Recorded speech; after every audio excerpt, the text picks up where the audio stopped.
Yes. I hope people can hear me. Welcome to Fozi TV, of course, guys, everybody. I've got Kels with me. She's been on the show before. And we're going to discuss, obviously, Liverpool versus Man City. That's the next game, of course, on Sunday. Man City are challenging for a title. Liverpool are trying to get to top 4. So we're going to discuss, obviously, both teams and the season so far as well. Because I want to discuss the season, Kels. Like, I don't think people discuss how it's gone and how inconsistent, of course, a lot of teams are behind Arsenal. Even Arsenal, you could say they're inconsistent as well, because I don't think they've run away with the league, have they, really? Because each time, like, they drop points, everybody else drop points at the same time as well. But yeah, and we're going to do the starting lineup as well, guys. So we're going to, obviously, for both teams, and we're going to discuss that as well. So, Kels, what's going on? How are you? Hang on, I can't hear you. 1 second. Hey, here. Uh-oh. Yeah, no, go for it. I was like, wait, okay. Hi. Now it's good. We're having record heat here on the west coast of America. 15 degrees in February. That's way too warm. We've had like basically no bad weather for the whole year. I went up to the lake yesterday. I went and did a cold plunge. It was only 8 degrees up there, but it was sunny and bright and just beautiful. And the water was ice cold. It was just, cold therapy. Just kind of dunk in for a minute or two, and then that's like good for your circulation or something. But nice. Very refreshing, very cold. But it was like, then you get out and you're just like, oh, it's not too bad. It's not too warm. Or I mean, not hot or anything. But so yeah, just trying to enjoy that and wishing for storms, because that means we're gonna have a dry summer. We'll just say that. Especially the World Cup being there as well. I mean, I've been trying to look for some kind of offers, but I might have to go back to my old friends, in America, to try to get tickets and all that stuff. It's very expensive so far, to be fair. Even the hotels, they already sold out. So I'm more of a New Yorker. I love to go to New York, and I think there's a Brazil game there that I want to watch. Hopefully, I could get the tickets for that, man. I just want to go for a week and come back. I don't want to stay there for a long time this time. Yeah, so I'm looking forward to England. I think England is playing on the East Coast, so that should be easier for you, because USA is out west. So that's really nice for me. I just want to watch anything, Kels. I don't care. When you're a kid, you just want to follow your country, innit? Me now, at this age, I just want to watch one World Cup game of my life. One. I've watched everything. I watched wrestling. I watched, what I wanted, what I'm interested in, apart from a World Cup. I've never watched a World Cup in my life, so I just want to see one game at least, and just do the bucket list, if you know what I mean. And yeah. Why not? Yeah, I bought tickets for a USA game. And And then I found out after I bought it that the source, I bought it off of like a major ticket exchange, but apparently they're really sketchy. So I'm a little nervous about that, but I've called them and I've made sure that if I don't get my ticket, they'll refund me, but it's still a little scary. Yeah. But there's a game I'm looking at in, I live like a 4-hour drive from San Francisco, and there's gonna be a bunch of games there. So I'm looking at one of those. I need the ticket prices to drop because they're so expensive. They were in the beginning. I think they said they're working on dropping it, and I'm looking. Listen, it's all about, to me. Like, I don't think people should choose games. Just go and see the just watch the World Cup. It doesn't matter what game it is. If it's close to you, go and watch it, man. Because at least you experience a World Cup. You know what I mean? And my last favorite World Cup is actually '94 in USA '94, when Diana Ross missed the goal when it was empty and all that stuff. She was opening the opening ceremony and all that stuff. And actually that World Cup was so good, Kels. The final was just the baddest thing about it. You know what I mean? Yeah. It was a penalty shootout. Baggio missing the penalty and hit over the crossbar. Romario winning it, of course. Yeah, if you look at that World Cup, Kels, every team from Korea or Saudi Arabia or anyone, they just had great players.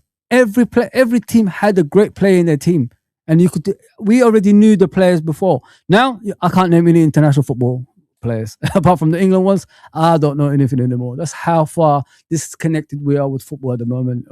Just all around the world. It doesn't have to be certain places. I think football isn't as attractive as it was internationally, like it used to be back in the day. You know what I mean, Kels? Yeah, that was kind of like the coming out party for the sport in America, because we just don't, for some odd reason, our country has just never been like a big football country. We have like American football, like the NFL. That's like our big sport, and that kind of has taken over. But that really launched the domestic league called Major League Soccer, MLS. Yeah, it did after that It was World Cup. because of that World Cup that actually came to pass, and that is it's very slow. It's kind of I mean, it's. I go to MLS games. Like there's still. I mean, when I lived in San Francisco, I used to go a lot more. But we're trying to do the grassroots thing. Like small teams pop up here and there. I don't live in California anymore, but the area I live in is doing they're doing research to try to bring it. They're going to try to create a team and bring it to kind of near where I live. So maybe in a few years I'll have a team I could go see. Why are you guys so distant about football? But the rest of the world obviously plays the game. What? Because they took us from here to go and coach out there. I told you already in the beginning of the stream, like there wasn't many people wanted to coach out there or interested in football at the time we went. You know what I mean? Because I went in the noughties. Why is it so disconnected from people then? Is it because you guys love your own sport? You don't want to be, connecting with different sport outside America? Is that the reason for it? I think it's a combination of things, because it's actually very popular. One second, because in the beginning it was more women that love football than men. That's what when I used to coach at, that's what they said. Like I've seen it for myself as well. So why isn't the men getting pulled down to that direction like the rest of the world? That's what I don't understand. Sorry if it's a hard question to ask. Well, I think one thing you did touch on is we have our own sports kind of, and those actually attract all of our best athletes. Like our best athletes they're going to the NBA, they're going to the NFL. The NFL they offer a lot more money, especially the NBA. Like most NBA players are making 30 to 50 million a year, sometimes upwards of 80 or 90. Like NFL, if you're a top NFL player, you're going to be making 50, 60 million, which is way more than top footballers. Like Erling Haaland is one of the top earners, and I think he's only on like 20, 25 million. Obviously he makes more sponsorships and stuff, but just like his we know that. We have those too. Yeah, we have those. I mean, all of our top athletes have the pro spot. Like Steph Curry is about to sign about $1 billion deal, or almost $1 billion deal. These players are making hand over fist. But also I think some of it is just like the fact that the US is so big and so massive that the small, like every little city didn't have their own team. Like where I live now, I live in a metropolitan area of like 3 or 4 million, and there's no team at all. Wow. Like at all. There's no team. But also the state I live in is a massively empty desert state that has basically 2 metropolitan areas. So even if you had teams, it's an 8-hour drive to go between the 2 areas. And then everything else is just a desert. So no one's going to be there. There's a lot of the whole, a big middle of the country is just empty land. There's not a lot of people there. But it is growing. Like I said, Major League Soccer is expanding. There are lower divisions because we do have like there's a competition called the Open Cup, which is kind of like the FA Cup. It's just very regional and all the different levels. So that's been kind of fun. I went to an Open Cup game a couple of years ago. The closest team to where I live right now is like a 3-hour drive over some mountains. So I have to, so if I want to watch a footy game, I got to travel pretty far. Goodness. And sometimes the weather is very inclement over those mountains, so I can't really travel over them. It'd be a great place if they connect with it, the soccer, as they call it. I thought, soccer was an American thing. Actually, the British named it. It's a British actual people that named that damn thing. All these years, I thought it was American, yeah. But I think in time, hopefully, it will grow even further. Because the fan base in England from America is growing every single time. It's crazy, man. When I go to New York, you see every shirt. There's a shirt missing in New York from what I saw. Every shirt, you walk down the streets, everywhere, there's always a Liverpool shirt, Man United shirt, Man City shirt, Arsenal shirt. And they are Americans actually. Yeah, 100%. And there's supporters clubs for every team in every big city. Like, I'm more familiar, obviously, with the Manchester City network, but but like I've gone to, like, if I go to when I lived in San Francisco, there's a pub for every team. Like, there's a United bar, there's a Liverpool one. Actually, that's a great one. Kezar's great. That's also like a American football team pub as well. There's like, and every city's like that. Like Portland has that. Seattle has that. Salt Lake City has that. Atlanta has that. Dallas has it. Every city, and there's supporters clubs for every team. And they just keep getting created in smaller and smaller areas. So I think in a generation or two, the sport might grow here. Like, we have MLS. We do have lower divisions as well. Yeah, which is kind of fun. That helps in kind of the smaller areas. And the funny part is, like, actually, football is very popular for kids to play. Like, we have there's a whole organization, AYSO is the name of it. And I know a lot of like almost everyone I know used to do that when they were kids, like girls and boys. Like, my cousin used to do it to a high level. But then we don't really have, because there's no teams, there's no like academies. So you kind of just get to a certain level and then it just kind of peters out. Like, you could go to university and play, because, university sports is like a thing here in America. And there is that, but then after that, it's like, then they're usually like in your 20s, like your early 20s. And by, that's hard to make a professional career out of it. I mean, you could sign for an MLS team, but if you're gonna play for like a European team, they come over here and they find you when you're like very young. Like, one of our top players right now, maybe not in Europe, but Christian Pulisic, like he got found when he was like 14 or 15, and it went to Dortmund like as soon as he was age eligible, which I think was 16 for him. I think it was around he has a Croatian passport, so that helped him. Also, that is another barrier for American kids to play in Europe, is the passport thing, unless you have a dual citizenship, which some do, but not a lot. Yeah. Usually, if you have a dual citizenship, it's usually with like Latin American countries, in America at least. I mean, there are European ones also, but it's primarily like Latin America. So sometimes they go there, sometimes they don't. But 100%. Yeah, I'd give it time. I think the exposure to, like, also when I was a kid growing up, European footy was not on TV. You could find it on the Spanish channels, but it was mostly like the Latin American leagues. But now, and literally in the last like 5 years, now we have access to every league. We have access to every game. Yeah, that was not a thing when I started watching Man City. Yeah, I could not. I could only watch certain games because they just wouldn't, like, they would have, how there's like there's the 12:30 kickoff, there's the 3 p.m. kickoff, and there's the 5:30 kickoff. Yeah. They would only show one game. Wow. So if my team wasn't playing, they weren't showing it. Like, if City were playing the 3 p.m. kickoff and a bunch of other teams were playing, it was Russian roulette if City got picked or not. Yeah, so crazy, it's just, it was difficult to follow the team back then. And that was before pirating was really a thing. And so, it was hard to watch back in the day, or you had to have a really expensive cable channel. Sorry, the cat has decided to join. She's it's okay. So say hi to Katniss. Yeah. I remember all that. Of course, I used to go back and forth in America a lot, and just didn't like football. I mean, soccer, they just didn't like it, and they're just into their baseballs, and American football and basketball. That's about it. But now, like, it's growing, and it's good to see like a lot of people like coming into it. If you look at YouTube as well, Kels, there's a lot of Americans in it. who know about football. Like we got Mike at Liverpool, you got Staffy at Man United, you got so many people like from America that actually know their football and they're very knowledgeable at the same time, like yourselves in there. And sometimes I think to myself, I was sitting there, freaking hell, man, I was born into this, and they know more than me. You know what I mean? And it's embarrassing, but it is what it is. It is what it is. Yeah. When you love the game, you'll find out as much as you can about it and all that stuff. But yeah, to me, like when I watched football back in the day, like from the 80s onwards, football was everything to us, Kels. Like we could watch football all around the world because they used to show it obviously on TV, and we will know every player, we will know every team and all that stuff.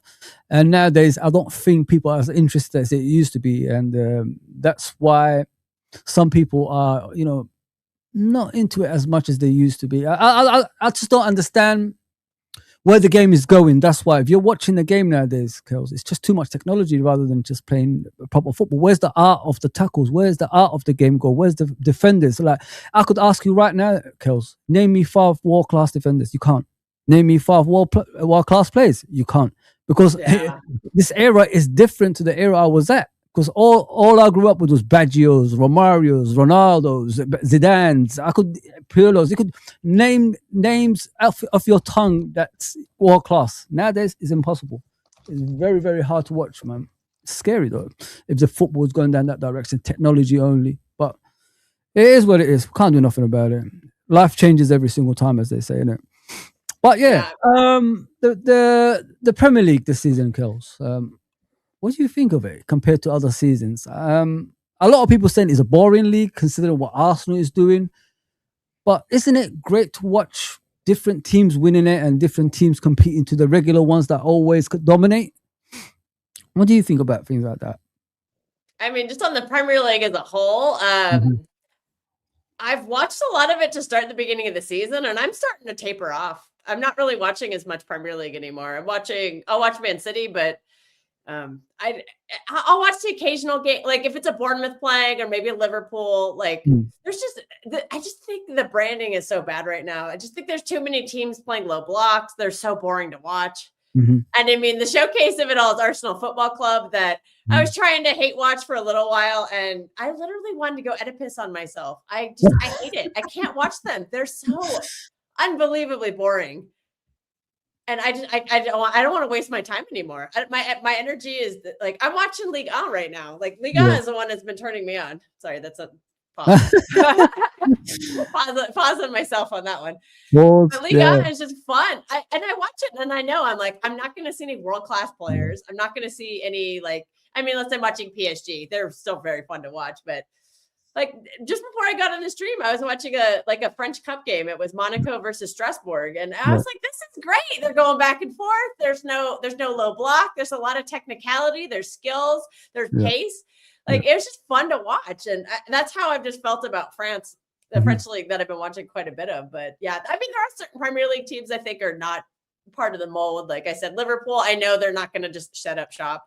So I watch them sometimes, usually tape watching, but we do watch alongs on, I do a lot of watch alongs with Strasbourg Steve, if you know who that is. We do a lot of like non-Premier League games, but usually we'll have like the non-Premier League game on, and then I'll have my phone on with the Premier League game, depending on like who's playing. We had that, like one of our most recent ones. I think it was Liverpool and someone else. I forget who. It was like 2 or 3 weeks ago. It was Liverpool and someone, but I'll turn them on in the background. And although if they keep getting better and they start nipping us in the table, I'm like, well, I might not watch them anymore. Well, if we beat you this weekend, we ain't going to be too far from you, isn't it? But we'll continue with that one later on. Yeah, it's amazing. There's some teams that are fun to watch. Like I said, Bournemouth, I like their style. They're pretty open and fun, but that's about it. I mean, there's probably another. Chelsea can be fun to watch just because they're kind of a hot mess, but they don't really just sit back and defend. They'll go for it, even though they'll have a very good striker. And it was a good game with West Ham, to be fair, the 2-2. I mean, so they came from 2-0 down and 1-3-2. Yeah. That was a good game. About that. That one was an early kickoff, so I don't get up for those unless it's City. For me, an early kickoff on my time zone, it's 4:30 in the morning. So I'm getting too old to watch those unless it's Man City. And even those hurt really bad. When I have to get up for Man City, like I was dancing in the street when I found out, like at the game we have against Newcastle in a few weeks. It was supposed to be a 12:30 kickoff, and they moved it to 8 p.m. And I was like, yeah, don't have to get up at 4:30 in the morning. Like I was cheering. I was so excited. And I'm like, can we do it for another game? Can we do it for another game? I think this season, to me, if you're a neutral, it's all right. It's not the most, exciting league that we can watch, but I thought it's all right. Because sometimes, Kels, like when you watch the same teams always winning the league, it gets boring, isn't it? So you need something fresh, if you know what I mean. And I know Arsenal don't do the most attractive football. We're going to talk about Arsenal for now. I don't think they do the most attractive football, but sometimes, Kels, you need a base. You know what I mean? You need to start from somewhere, and if it's negative, that's gonna transition into better football. Why not start it like that? And then when you start getting the trophies through the door, then you get the fear factor after that, and then play exciting football. Don't you think they could go transition to that Arsenal if they continue with the momentum they're at right now? I mean, they could. I mean, they've done it in the past. Like they have played open football in the past. I remember the season that City, the last time we won the title, 23-24 season. Like they were actually playing some very attractive, like open, like football towards the end of that season, and they won a bunch of games, and then they lost the league by 2 points. And I think Arteta is just kind of scared. I think he just knows he needs. I think what he's doing this season is a response to the fact that they've been building this super team. Last season, City dropped off the face of the planet, and Arsenal still didn't win the title. Like, and that was their chance. And maybe this season is kind of proven to be this. This is their chance also, and this time they're actually taking it. But maybe he's just scared and he thinks that this is the best approach. He knows he's mastered this, and I don't like to watch it, but I mean, I can't argue it gets results. Exactly. Like they're very rarely out of any games. They find ways to nick games at the end that, games they should be dropping points, and they find a way to get all 3 points. Yeah. So, I mean, I can't argue with the effectiveness of it. I just personally don't want to watch it because it doesn't entertain me. It doesn't. It looks boring when you watch it. But as I said to many Arsenal fans, because I'm a Fozi TV now, I don't do LIFC, like just Liverpool. I do Liverpool, obviously, stream sometimes. But majority of the time, I want to be neutral and just talk about teams individually. And I'm just honest about it. I think like it's a great start. If they win the league like this season and don't bottle it like they normally do, it's just the base. Because when you start winning trophies, Kels, many more comes. Like for example, Man City, when they won their first Premier League title, then he started winning more and more and more. So this is the worrying part of Arsenal, and this is why I'm frustrated with my team, Kels, because we should have retained the league title this season, considering like the amount of points that we won it by last season. It should have been more than 10. We just took foot off the gas, and we started going partying and all that stuff. Yeah, but if we continue with that momentum, maybe it would have led us to better preseason, and then starting the new season even better than what did this season. So, but yeah, they just took advantage, of falling from grace of obviously Liverpool, and you guys are in and around it. Can you maintain that? I don't know. From what I can see, because every time Arsenal drop points, you drop points. You know what I mean? So when are you gonna start, picking up points when Arsenal lose points? And this is the only way you guys can, get back up there. And but we'll continue speaking about when we speak about Man City in that way. But yeah, listen, if Arsenal win this league, it's gonna be difficult to stop them, in my opinion, Kels, because I think they're gonna go from strength to strength, and it's partly. The people to blame is like yourselves and us. I mean, especially us, the reigning champions, defending champions, we're supposed to be anyway. Because if we actually won the league this season, I think Pep Guardiola maybe would have left. I think he's still going to leave at the end of the season, in my opinion. And then you got Arteta leaving at the same time. So when you got that, to go on, you've got the segue. You got the place that for yourself to go and win more league titles. And we didn't do it that way this season. Now, Arteta most probably is going to win the league. He's going to stay and build a dynasty, and that's what scares me. If you look at Arsenal, yeah. But what do you think about that? Like, do you think they could build something on this once they start, winning, just to end with the Arsenal one? I mean, they could, but I mean, we thought Liverpool were going to build on it. The first time they won the league title was 18-19 or 19-20. We thought they were going to build on it, and I think Liverpool is a very good example of how hard it is to retain a title. The first title they won, they had a bunch of very devastating injuries, which we're obviously not going to predict or wish on them, but it could happen. And we've seen how fragile some of these teams are. Like, you guys fell apart when Van Dijk got injured. We fell apart when Rodri got injured. Like, there are certain players that are just the base of a team. And when they are out for the whole season, it's very difficult to recover from. So I'm not like wishing that on Arsenal or anything like that, but it is within the realm of possibility. That's sports.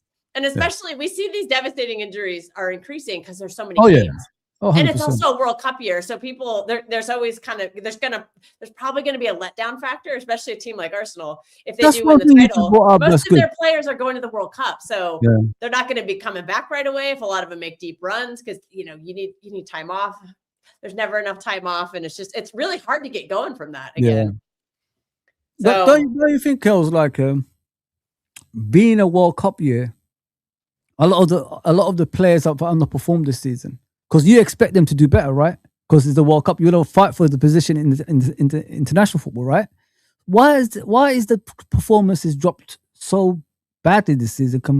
Considering like there's something at the end of that, at the end of the season coming up that you could be picked for. If you know what I mean, it's kind of weird because normal circumstances, if you watch Premier Leagues in the past, when it's a World Cup year, everybody elevates their performances, because they want to be part of that international tournament and all that stuff, and not only that, be part of the first team. But when I'm looking at it this season, I think a lot of players have underperformed considering it's a World Cup year. I don't know if you agree with me with that one. I mean, I don't know if it's because it's a World Cup year. I just personally think there's too many games. There's too many games in the domestic leagues. There's too many international games. There's all these dumb friendlies that nobody cares about. Yep. And I think we're starting to get to the point in the season, and I think it's going to get progressively worse as the season comes on. I think people are going to start holding their punches back, because they're not going to go into every tackle that they need to. Yeah. Because I think they're all going to be scared of being injured and missing the World Cup.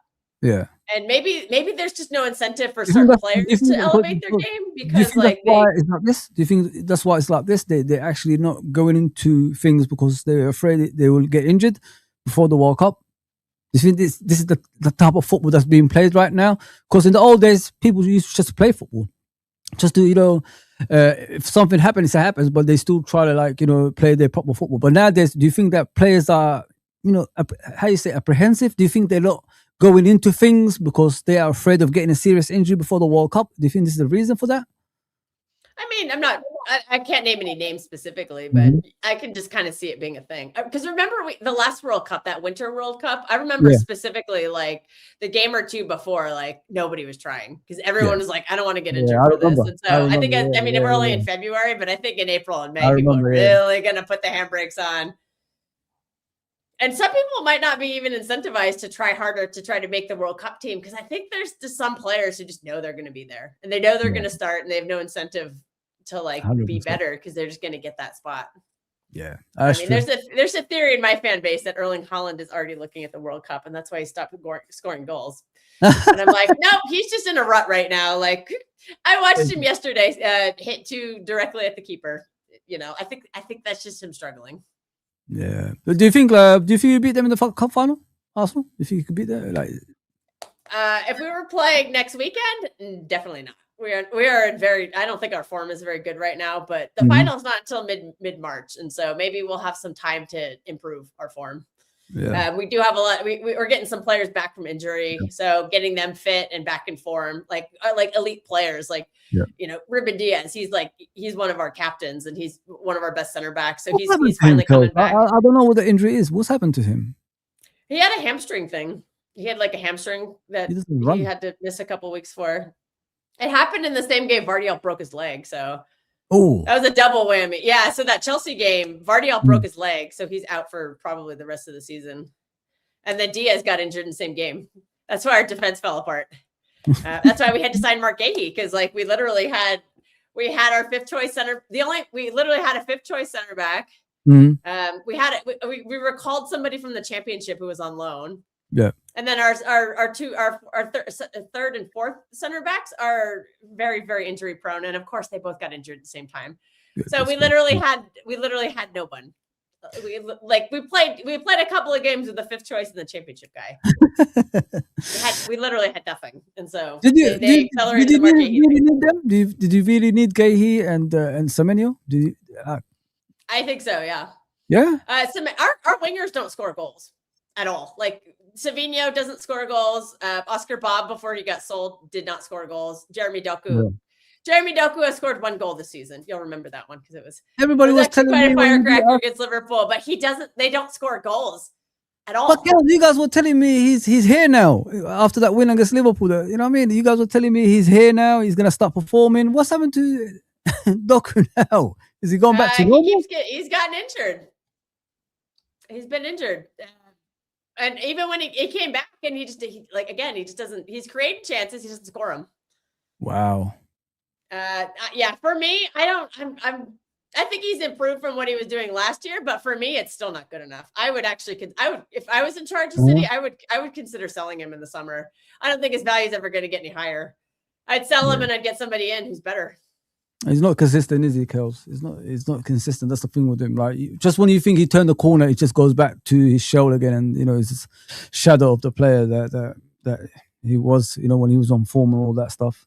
Yeah, you need someone that's consistent. I mean, I think when you used to have Sterling, Sane, and players like that, that was a proper team. I mean, yeah. Do you think with Pep Guardiola turning away from players like that, your performances ain't the same anymore? Like, did he chose this path to go with slower football, striker only kind of way, instead of flying wingers, dominance in the midfield? Do you enjoy this kind of play, Kels, compared to what you had before? Because it was well structured before. It was go by any means necessary, beat that team, you get put the fear in God in the opposition. I don't see that with Man City anymore. I don't fear Man City. Listen, we're shit. You know what I mean? We're not playing football anymore. But I still don't fear you guys on Sunday. I still think we could beat you guys. You know what I mean?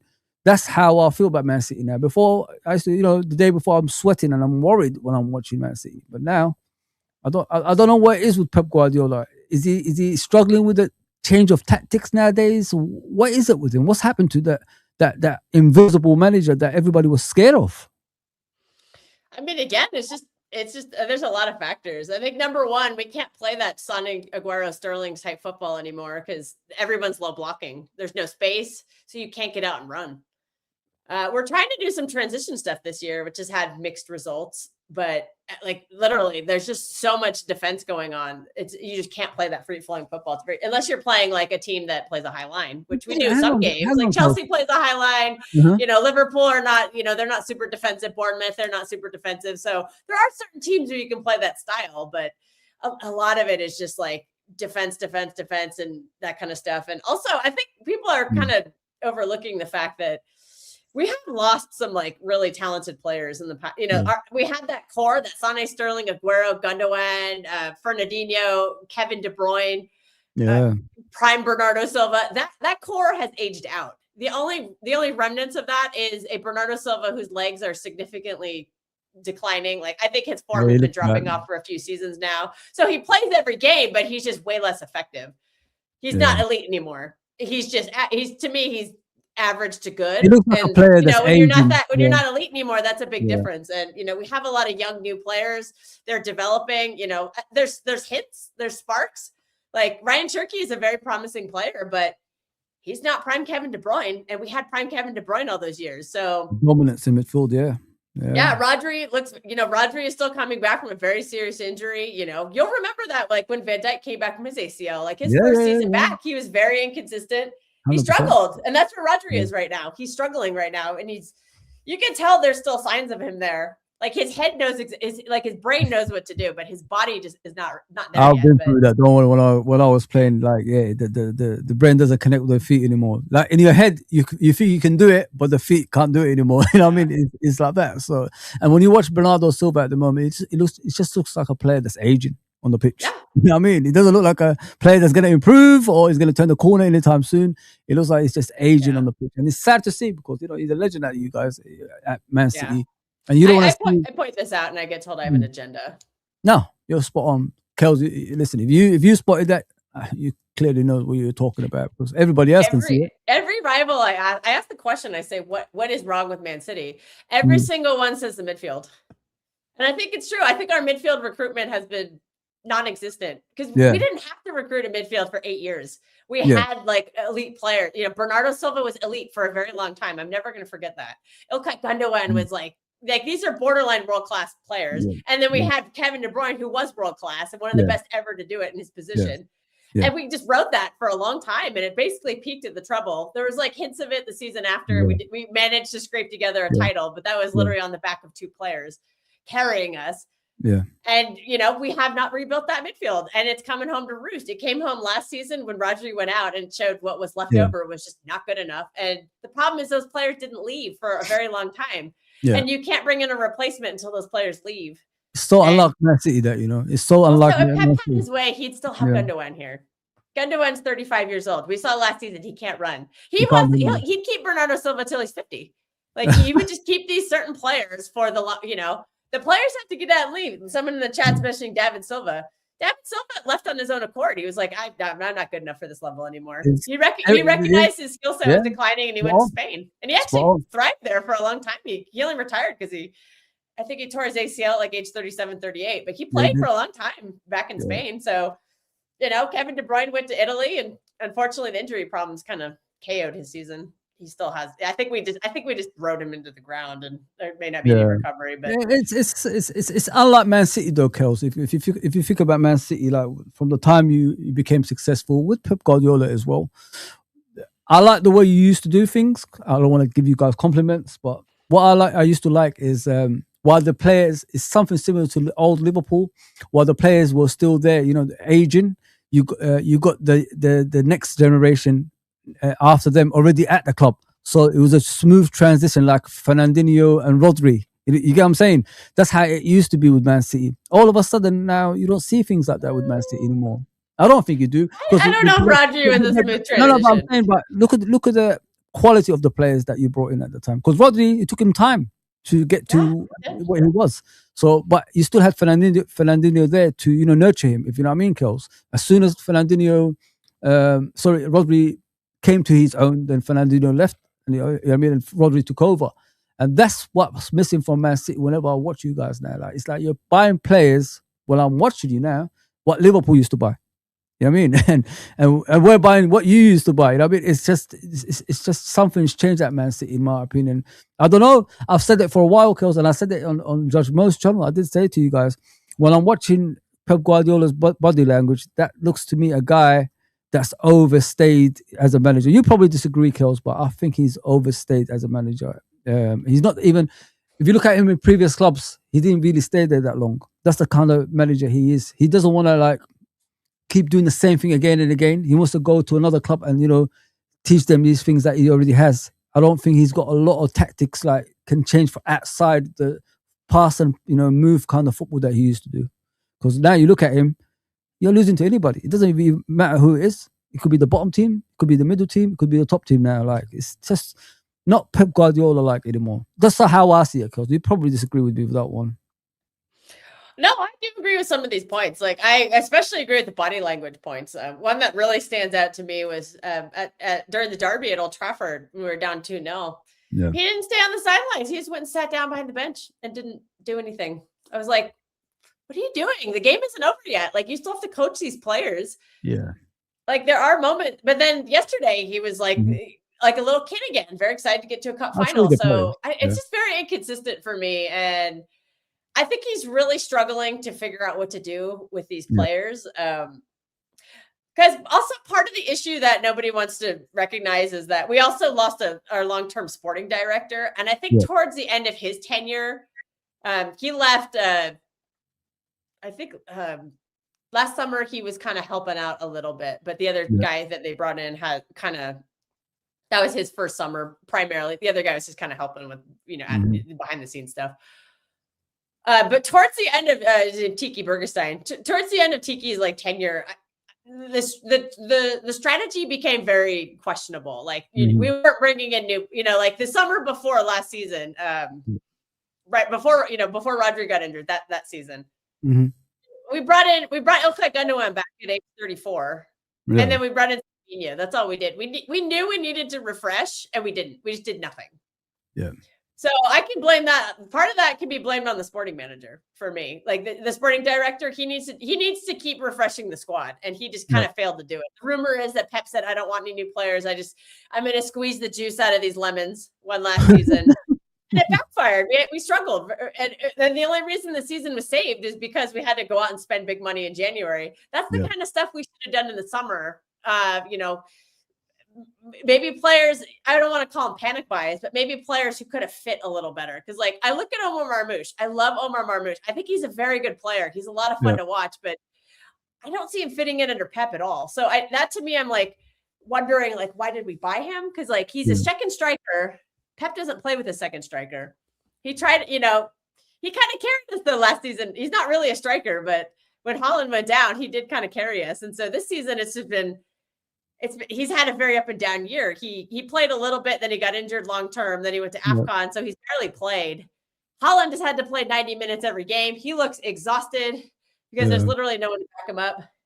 So I don't get the Marmoush. I feel bad for the guy. I just see him sitting on the bench all the time, looking sad, and I don't get it. I think he's gonna leave. That was a strange signing for me, anyway, man. He's more suited to Liverpool than Man City, I think, in my opinion. Yeah, he probably was. Yeah, and I don't know. I didn't understand why we signed him. But I still really like the player, and I hope we can have him plays more. I just have to say that because I think he's a good player, and he was electric yesterday. He looked fantastic, and I want to get back. Like last season before Haaland got injured, Marmoush and Haaland did have a nice little thing going on. They were helping, like Marmoush was really helping Haaland to not be double teamed all the time. And they were feeding off the space that each other was creating. And they did, the two of them did do very well together.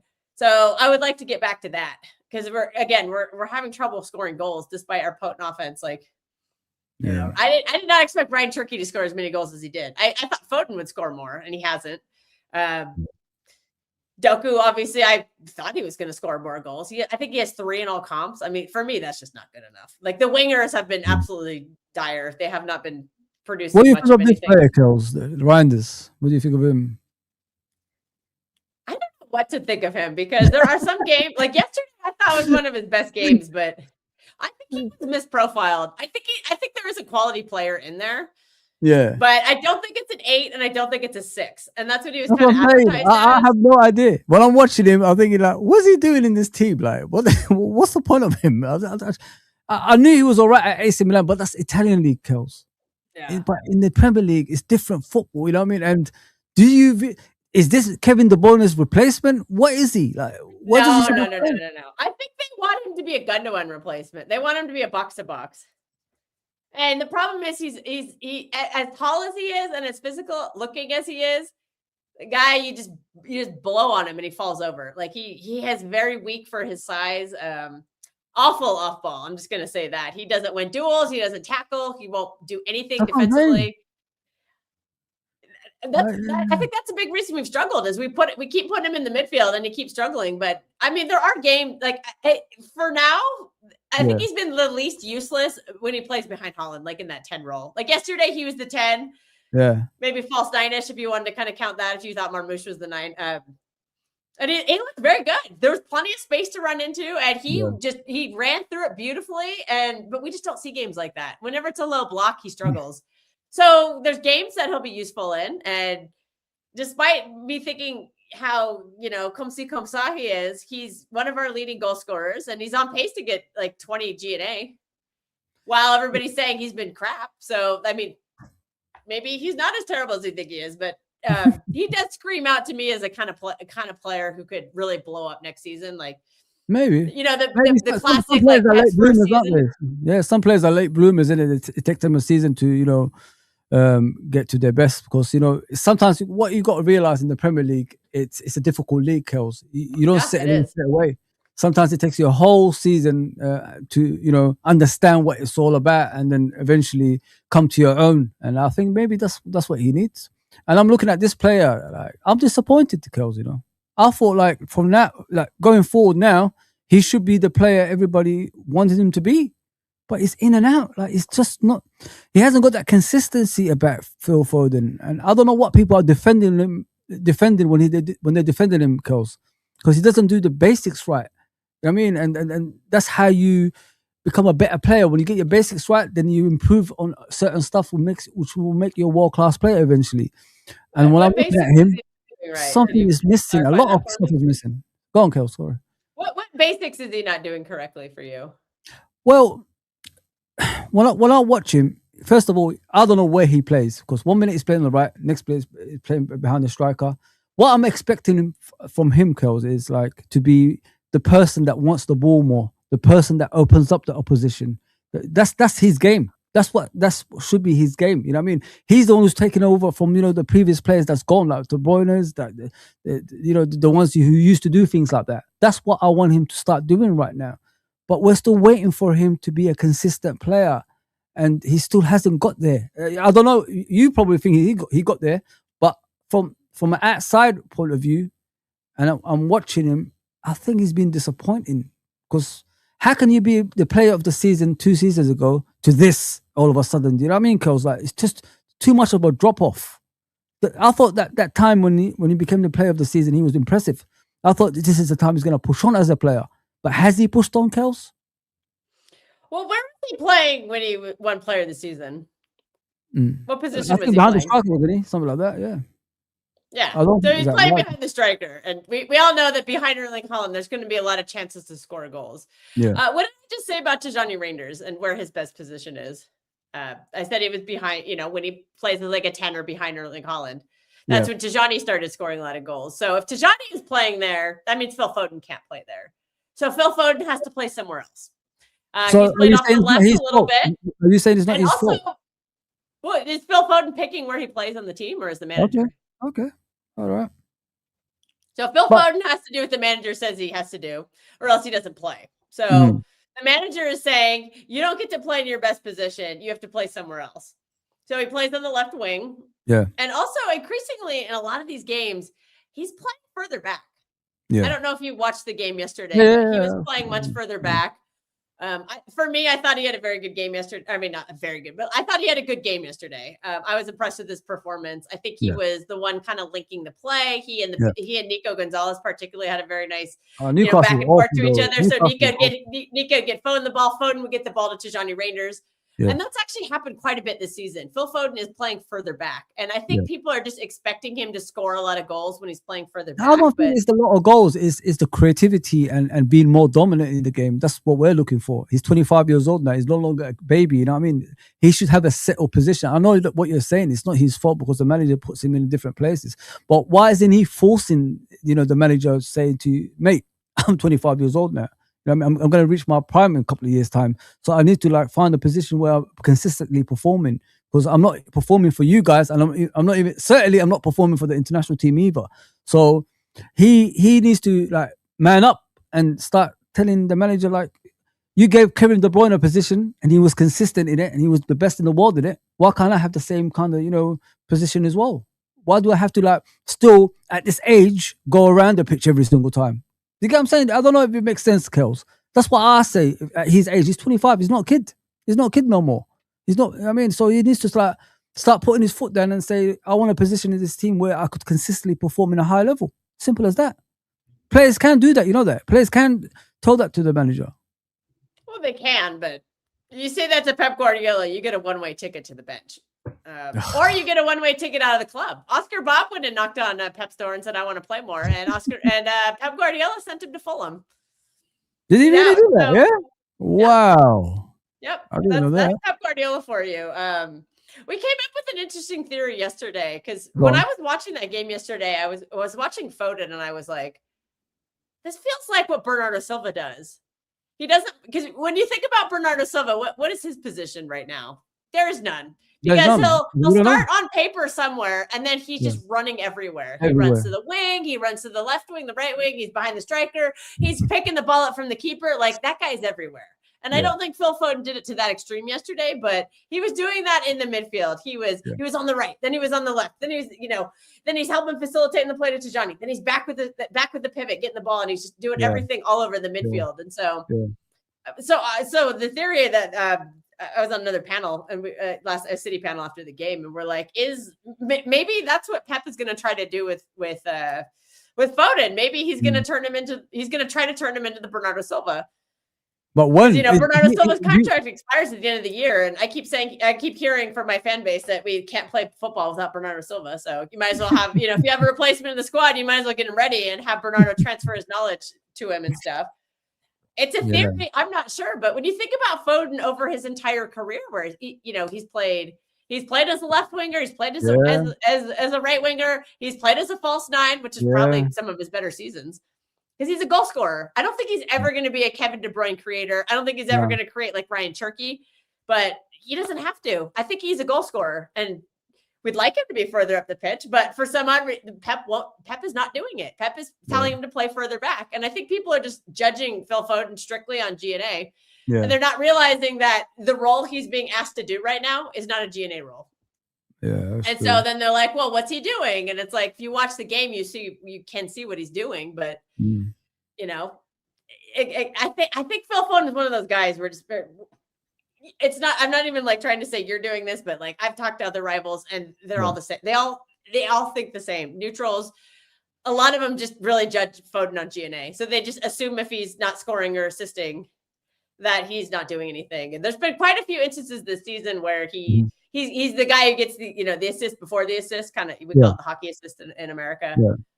And also, if you rewatch Erling Haaland's highlights for the season, and you watch some of the chances he's missed, almost every single one of them is a pass from Foden.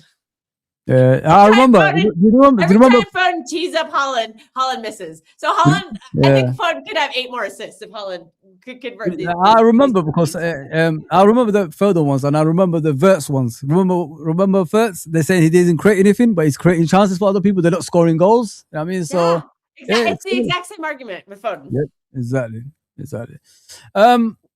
So coming to the game. Kels, do you know if you lose this game, you're going to be out of the title race, right? It has to be it. You have to win this game. Right? Well, do you think it's over? Do you think it's over? Mentally, I think we're done anyways. I don't think this week really. Wow, I've never heard you guys say that before. When you're challenging Liverpool, you're always there. I haven't completely phoned it in, but I think my belief right now is I think it's at about 2%. It was 5% last weekend, and then we bottled it to Spurs, so it dropped down to 2%. Like I'm not fully out of it yet, but I just don't see any consistency in this team. We have this trending thing that's been happening. It's actually been happening for quite a while, probably since the beginning of the season, but I didn't really notice it until probably about that Leeds United game. Something happens in the second half of every game, and we just completely lose control. I have not gone back and watched. I can't identify it, but there is something that happens where every manager, it doesn't matter who they are, it's that U21 guy from Chelsea, it's that guy from Brighton, it's, the Leeds United manager. Like, these are not guys with any sort of resumes or history or anything. Yeah. They're doing something at halftime, and our team just falls apart. The Chelsea guy put in an extra midfielder, and our, lo and behold, Bernardo Silva and Rodri in 2026 couldn't handle it. Shocking. And Pep is not adjusting back to it. It's like, let's put in like a big physical midfielder for Chelsea. Maybe we should counter that with somebody, but we couldn't because Nico Gonzalez was injured, and we don't have anybody else because, again, we can't recruit anybody else because people won't leave. So, but it's even aside from the midfielder, there is something happening in the second half of games that I am just not smart enough. I've heard every excuse under the sun. Some people are blaming Donnarumma and his build. We can't kick the ball, so they're pressing us because they know that they never press us with Ederson. Blah blah blah. And I was like, well, yesterday we had a ball playing keeper playing, and the same thing happened. So it's and then they're like, oh, it's Haaland's fault. And I was like, Haaland wasn't in the game when that happened. He came in later, and actually, I thought the Haaland sub yesterday actually changed the game back into our fortune. So there's something going on. I don't know what it is in the second half of games. Managers are finding a tactical adjustment against Pep, and he can't counter it. I think when I watch City, you guys are a bit too lightweight considering what you used to be before. There ain't enough tactical fouls anymore. You know what I mean? Do you remember you used to bring players down before they go to your side of the pitch? And then as soon as a team, if you're leading by 2 goals, as soon as a team gets a goal, you start panicking, and then all of a sudden you can see another one and another one. You know what I mean? And the defense becomes more vulnerable than there ever was before. And I made a great. I think I'm not gonna say. I made a point to you guys. The presence of Walker has cost you guys something similar to that. That's what you needed to replace him. If you know what I mean? Because when I used to watch you guys, like we have to watch each other, Kels. You know what I mean? We was challenging over 90 points a season. You know what I mean? We have to. All I used to see is balls going forward, and that guy always used to collect the ball. Even he won't bypass your centre backs to get to the ball first. You know what I mean? That's how important that guy was as a right back. And since you guys have lost that, Edison looked not. It didn't look like that super Edison that we used to see anymore. He had to go because he's been conceding too many goals and he's been got at for too many times. And the defense looks vulnerable every single time. You know what I mean? Don't forget, Diaz was player of the season in his first season. That's how good he was. Now you look at him, he looks like a shadow of the player. Gvardiol, the same. Stones is never fit anyway. And I think since that guy has obviously lost the pace and hasn't been in your defense, you have not been the same team. And yeah, he caused a lot of, when I watched him, he was your protector, man. I'm telling you, man. And I don't see that at Man City anymore, and that's what they're missing. They should have got someone as pacey as him to do the job that he was doing. Because what people forget about Kyle Walker, he wasn't a right back. When I watch him, he wasn't bumming up and down that pitch like Trent and these other players that were doing that. He's always been the third centre backs. He goes above the halfway line, but makes sure he's protecting the back line when the ball goes over the top, and that's what you haven't got. And this is why you get easy to get at the moment. Because when you play football, Kels, there's one thing people don't know about football. When you're facing pace, you have that doubt in your mind, and that's the doubt he used to put in oppositions, and that's what you haven't got anymore. And when players are facing you guys, you're easy to get at, and players aren't afraid. Like I said to you in the beginning, I'm not afraid to play against City anymore because I don't see that threat of in the defense that as it used to be, and that's what you're missing, man. Honestly, you're missing someone like Kyle Walker. If you had someone to replace him with a similar pace, I don't think you'd be as bad as what you're showing right now. I mean, do you not rate Husanov's pace? He's all right, but he hasn't got. With Kyle Walker, Kels, I don't know if you watched it in the beginning of his career. He was a mistake merchant. That's why Tottenham, loaned him out to Villa and teams like that. Like he had the pace, but he didn't have the brain to defend. But as time went on, he got experience elsewhere. Then he learned how to control the pace with the defensive side. As soon as he combined the two, he became the player at Tottenham that what you saw at Man City eventually. And this kid, so far, I don't think the confidence is there with him. But with years to come, he will get better. Especially with great players around him as well. It's a bit too early for him. But I don't think he's a right back. I think he's a centre back, this kid. I'm sure he's a centre back. Yeah. But he's playing that similar role. Like the only reason the high line has not been biting us so badly the past couple of weeks is because he's been there. But you're right. He's definitely playing like an early Kyle Walker. There are mistakes. He'll have good games. He's had a couple of good games, and then he'll have a poor one. But he's 20 years old, so 21. So you kind of expect that. But I think the profile's there. It's just not quite. He's that's why he's fifth choice center back right now. Is because he should be higher up the pecking order, but seniority because. For some reason, we have to play John Stones and Nathan Ake, but John Stones continues to take himself out of the lineup, and Nathan Ake tries his best, but Nathan Ake is just, I think the constant injuries have just killed him. Slower every time you see him, Kels. Is he getting slower? Every season is slower than the season before. Yeah. Well, he's had a lot of hamstring injuries, and he was never a pacey guy to begin with. Yeah. Couple that with a ton of hamstring injuries, not really surprised. He played half of the game yesterday, and then I guess he couldn't go anymore. So that's a little nerve-wracking. But Max Alleyne has been kind of a breath of fresh air, but I think he had a couple of really good games when he was the one who came back from loan from the championship. He had a couple of pretty decent games. Like him and Husanov started that game at St. James Park in the semifinal of the Carabao Cup. It was a 2-0. So they kept a clean sheet at St. James Park, two young kids who just got called up off the bench. That was pretty impressive. But then that came shattering down to earth in the derby. They both struggled in that game. And then the Bodo Glint game, but we embarrassingly lost.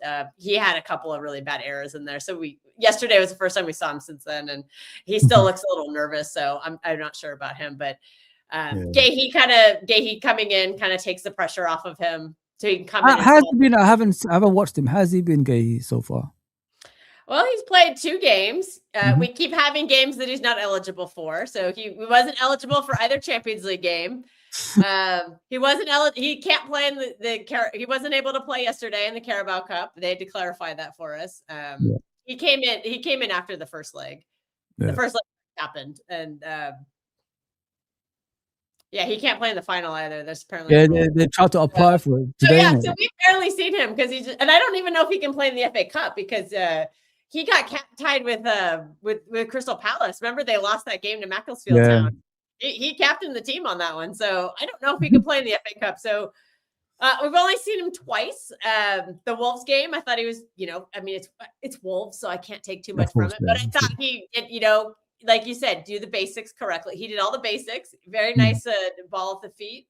I thought he had some considering that was his first game with the team after like one training session, like some of the kicks he was doing, I was very impressed with. And then he played at Spurs, and I wouldn't say he was bad in that game, but maybe not quite as good as a. Do you think the first goal was a goal? Do you think it was obviously a lot? Hamza's going mad everywhere about it, but do you think the first goal was a goal? Be honest, I think that was a foul. I think he got fouled. Ooh, when you're coming in from behind, that's a foul to me. But again, I'm not going to say that's the reason we drew the game. That's too much of a cop out. I think our intensity dropped too much, and I think it just dropped. Like I said, the second half of games, something is happening. The first game, is it? Something is happening, and they kept peppering us. Like Donnarumma literally got us a point in that game. If it had been anyone else in net, we'd probably lose that game because they kept coming and coming and coming and coming. Again, one little adjustment, Papa Sarr comes in, and all of a sudden we can't handle it. Like there's just nothing we can handle, and it's getting frustrating. It's Pep Linders. It's Pep Linders. I'm telling you. He's a terrible I don't know what coach. To make of that guy, because I think on one hand I think some of these players like because he likes the transition ball more, and I think that has suited us well in some games. Like when we had that 8-game win streak, a lot of that was playing more. We're giving up possession of the ball. We beat you during that game. We were giving you the ball. And we were playing more direct. And I think that is kind of positive. That's a Pep Linders influence. That's not Pep ball at all. Yeah. And we were succeeding with it. Because I think a lot of these players we've brought in lately are more suited to that style of play. But Pep doesn't want to play that way. Pep Guardiola wants to do possession ball. So all these transition players that we brought in for, I don't know why. Because again, the sporting director just kept bringing in these players that were not Pep players. Like he did it for 2 or 3 seasons before he left. Like Jeremy Doku is not a Pep Guardiola player. I don't think Mateus Nunes is in the midfield. He's been coached and he's actually turned into a decent right back, but Mateo Kovacic is not really a Pep Guardiola kind of guy. I don't think Savinho necessarily is either. So a lot of these players, like Erling Haaland, is definitely not a Pep Guardiola player. We made it work, but we made it work with Kevin De Bruyne, who was brilliant at feeding, because a world-class player was feeding him. It got rid of that system, It got rid of that system that brought you success, which is keeping possession. And, you got obviously, good, what do you call him? Aguero, players like that, low center gravity, pace, things like that. That was the exciting Man City. I know football evolves. I agree with that, Kels. But not to the extent. I don't think we can play that way anymore. Against the low block, I really don't think that would play. Nah. Low block. I don't think that style would have succeeded as much against low blocks. And those just weren't really a thing back then. I think that the low block was like the antidote to the Pep Guardiola ball because we just destroyed everybody. We had 100 points, destroyed. Everybody got smoked. And I think they studied it over the summer and found the weaknesses. And then that's the little block came. And then we had to adapt. You see, Kels, your football. Season is when you won. I think after that season is when you won the league. Because you guys were smoking everyone. And was it that season or the season after? I don't remember. Well, the season we won the league, you're talking about? Yeah, because I think we were 18, 19. I think, the Centurion season. I think that was 18. Was that 17, 18 or 18, 19? I think 18, 19. We won it in 1920, didn't we? Yeah, you won it in 1920. Yeah. And you smoked everybody. And then there was an adaptation to that as well. So I think a big problem that's been happening this season is is because Pep Linders has very like transitional style that fits half of our squad, and then Pep Guardiola possession ball fits the other half. I think they're trying to find a blend of the two. And I also think it's just a big adjustment with Donnarumma because we always played a man up with Ederson. It was always 11v10 because Ederson was so good on the ball and he was press resistant. Nobody pressed him. Like teams this season are pressing the hell out of Donnarumma because they don't rate him at his feet. Yeah. So we're kind of having to relearn how to we haven't played 10v10 in a long time. We've been playing 11v10 for 8 years. So that's going to be an adjustment. That's the thing. Have you got the players for that formation you're looking for? That's the thing. I don't think so. I don't think so either. I think what happened was they planned because if you look at the window, the summer window, like we brought in Ait-Nouri, as we can see, highly technical player. That's a Pep Guardiola coded player all the way. Yeah. Ryan Cherky is a very highly technical player, very creative. That's a Pep Guardiola player. Yeah. And Tijani Rayner is very good in possession. That's a Pep Guardiola player. And we bought James Trafford, a young keeper, but he's good with his feet. That's from the academy. Like we sold him and then we brought him back in. But he's from our academy. So he's grown up playing Pep Guardiola football. And then at the end of the window, Donnarumma was available. And they're just like, yeah, we have to sign him. So none of the summer signings are coded to play with. Even the whole squad in general is not coded to play with Donnarumma because for me, I call it a black swan event. Like it just came out of nowhere and it came at the very end of the window. And I think we're seeing how difficult it is. So it's not like we bought incorrectly. We bought for a certain style that we thought we were going to play. Yeah. And then a completely different style just became available. You know, one of the best keepers in the world just became available and they're like, yeah, we have to get this best players available because also Ederson's future was up for grabs too because he was pushing his way out the door when he did eventually leave, but he was not going to stay long term. Like if he had to stay this year, he would be gone at the end of his contract because his contract did expire. Ederson is good when teams don't push at him. You know what I mean? When teams don't take shots, you know what I'm saying? Yeah. He's long range passes and all that stuff. But when teams got at him, he struggled pretty badly last season, Kels. It was a sad sight. It was a sad sight.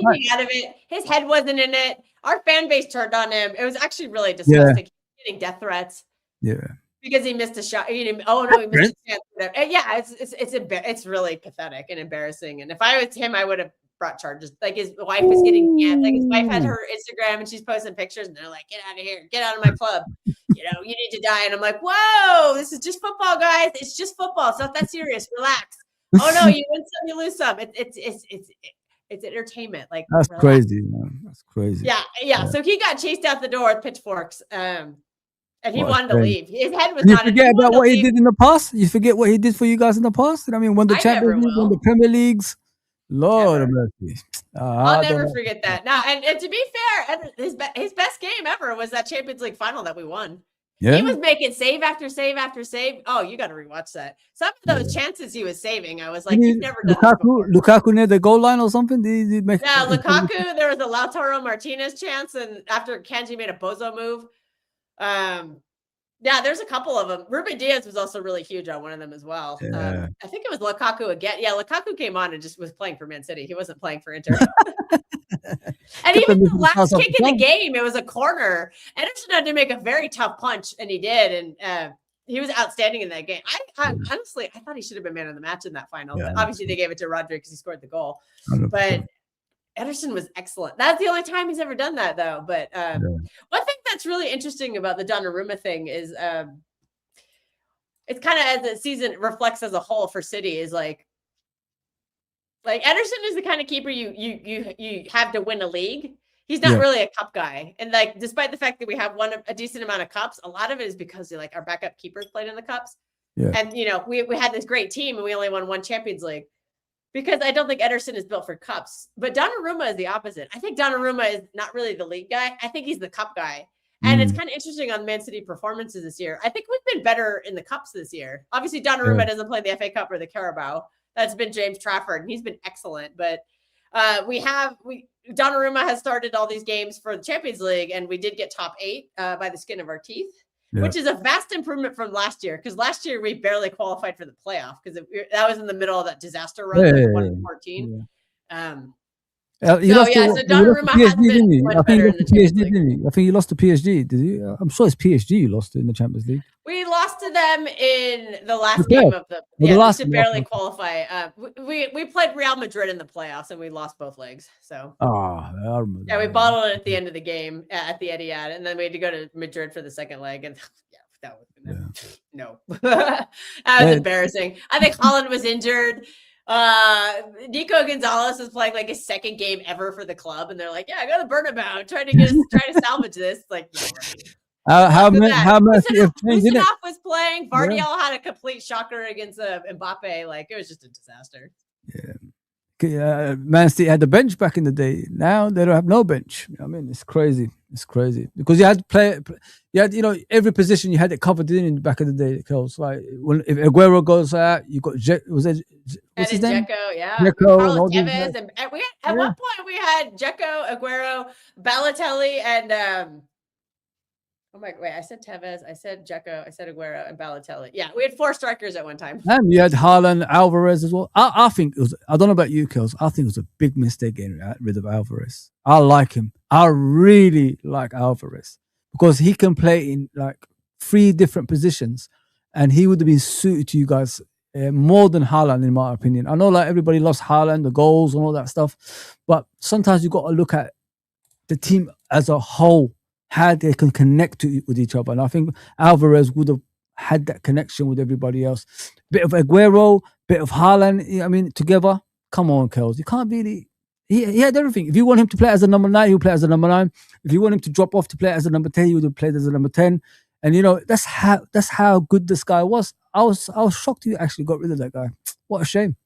What a shame. Yeah, he wanted to leave. He didn't want to be number 2. And that's been a problem. That's been a problem every time we've built a super squad. Players do not accept sitting on a bench, and they want to leave. Can't blame them, can you really? Yeah. No, I can't. But that's why Riyad Mahrez, like after the treble, we just won the treble. Everyone's like, I'm out. Mahrez didn't want to sit on a bench. Riyad Mahrez scored a hat trick in the FA Cup semifinal to send us to the final, and he got benched for the final.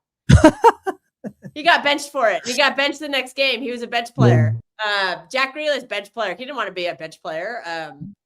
All these Aymeric Laporte, one of our best center backs ever. Yeah. I didn't want to be a bench player. Like all these players, like it's happened over and over and over again. And good players don't want to be bench players. No, they can't. In their primes, at they've least. Got they've got a lot to lose, innit? They've got a lot to lose, Kels. You know what I mean? International football plays. You know what I mean? They want to have a legacy in football. Be on the bench. What's that going to do for you? You want to be a super sub? Nah, I'd rather play football. You know what I mean? Sometimes a lot of players are not all about the money, Kels. They're not all about the money, mate. They're all about playing, man. And I like that. I like that burning desire to play football because in the modern day football, I think it's just different to what I grew up with. And players have that burning desire to play regularly. If it has to be somewhere else with less money, I champion that all day, man. 100%. Yeah. But I mean, just to say that's why we've struggled to have a bench lately, is because players don't want to sit on. Don't want to be on the bench, 100%. Yeah. That's why Rodri had to be run into the ground because nobody's going to come. We tried it with Calvin Phillips and he was a major flop. Nobody wants to sit on a bench to a world-class player. That's why we can't keep a backup striker. Like I said earlier, I think Omar Marmoush is going to leave in the summer because I don't think he wants to be a bench player. He's too good to be a bench player. He's too good, 100%. And it's very rare that they'll stay. Like there's been a theory that the only reason Mahrez stuck around as long as he did is because we kept because Kevin De Bruyne kept getting injured. And so that opened up Mahrez to play. And otherwise he would have left, and that is kind of the case. Like certain players, like, if they're not playing, they're going to leave. But sometimes the only thing that saves them is a big injury. Yeah. And that gives them the minutes that they want. And even though they know that they're, and also players want to play in the big games. They don't want to sit on they're not coming in to play Wolves and, Carabao Cup against Salford City or whatever. Like, they want to play at the Bernabeu. They want to play at the Allianz. They want to play at Anfield. They want to play at the Emirates. That's why you're here. That's why you're here. You go play at Brighton. Against Brighton or against Wolves or against Leeds United or against Burnley, young kids might, might accept it as part of their learning process. Yeah. Problem for the whole Pep Guardiola tenure, because it's also at the end of the season he picks his squad, and then there's very little rotation. He usually spends the first half of the year kind of rotating his squad, and then in the second half, that's when he kind of locks down, and he settles on a team, and that's the team that goes on the run. I remember that. That's what I've been saying about Man City. I remember when they used to do that. Kevin De Bruyne used to play like 2 or 3 games here and there, during the beginning of the season. Then you see him disappear for a while. Then bam, in the second half, in the second half of the season, he's playing consistently. And then you go on that run. Was it 12, 13 games run? And then you win the league. And that's what's been missing from Man City for a while as well. But let me read this comment from Mo. Obviously, he's part of that group, innit? It says, Fozi and Kels, can City please get their finger out and stop Arsenal? We can't have them winning the league. What do you say to that, Kels? Can you stop them? Very, very low. Like I said, I'm at 2% right now. And I'm annoyed by this because I made a bet with an Arsenal fan. I'm going to have to pay him this year. We make this bet almost every year. And we made it 4-peat season. I won. We made it last season and the Liverpool won, so nobody had to pay anybody. And then this season it looks like I'm gonna have to pay. So I don't want them to win the league. I don't want that to be rewarded because I think it's disgusting to watch. But my team cannot get consistent. We're bottling games to Chelsea, who have a U21 manager at the time. We're bottling to Brighton, who are no good. We're bottling to Spurs, who are awful, and their manager's trying to get sacked. And we bottle the lead. We keep having these second half issues, and I don't think it's something that's going to be solved this season. We've brought in new players, but they're not fixing it because we're still having these issues. They're also still adjusting to the league, and I think there's just something going on. And some people are saying, "Oh, it's because Joško Vardio got injured," and I was like, "No, we were having these problems when Vardiel was playing. Like, you can't blame it on a single player. There's something systematically going on that I can't figure out because I'm just not smart enough tactically. But something's happening, and I have not seen Pep really. Usually by now, Pep kind of figures something out to fix it. Yeah. I have not seen it. So until I start seeing something, I just don't think we can hold on to leads right now. I still say, Kels, don't doubt Pep Guardiola. Don't doubt him, man. Don't doubt him.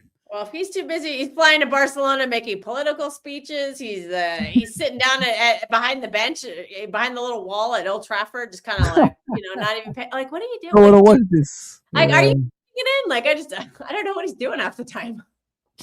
Mo says, if Egypt qualify, I hope to be going to watch them. I hope so, bro. Egypt got in the World Cup. Have they qualified? Yeah, they're already qualified. Okay. There's a bunch of controversy. They're playing on the West Coast, so one of the games is in Seattle. I know, and it's like Egypt versus. Oh my God! I think is it Jordan? No, it's not. It's 2 Muslim countries playing each other, and Seattle decided to name the game as the Pride Game, and I'm like, oh my God. Goodness me! One of the managers has already complained, saying like this offends our religion. Yeah, it is. Oh boy, here we go. This is for you, Kels. A question for you, friend. Here, what made you join? City as a fan. So I started watching football later in life. I don't know if you heard the beginning of the stream, but it wasn't really on TV a lot here. And I started the first football I started watching was USA football. And the first game I ever watched was USA versus Italy in the 2006 World Cup. So I just started looking at those players and kind of seeing where they played and kind of picking a team that way. And at the time, Claudio Reyna was on Manchester City. And so I was like, all right, this guy's American. This team looks cool. Let's do this. I remember him. From the Glasgow Rangers, It's stupid and vapid and whatever, but that's kind of where that's kind of how it came about. And City weren't even good then. That was before the takeover. Like I remember watching them and I was like, this team kind of sucks, but I just like, but something was there because it's like your first time, and I still connected with them even though they weren't very good. And that connection for me was Claudio Reyna, and then DeMarcus Beasley also showed up that season. Yeah.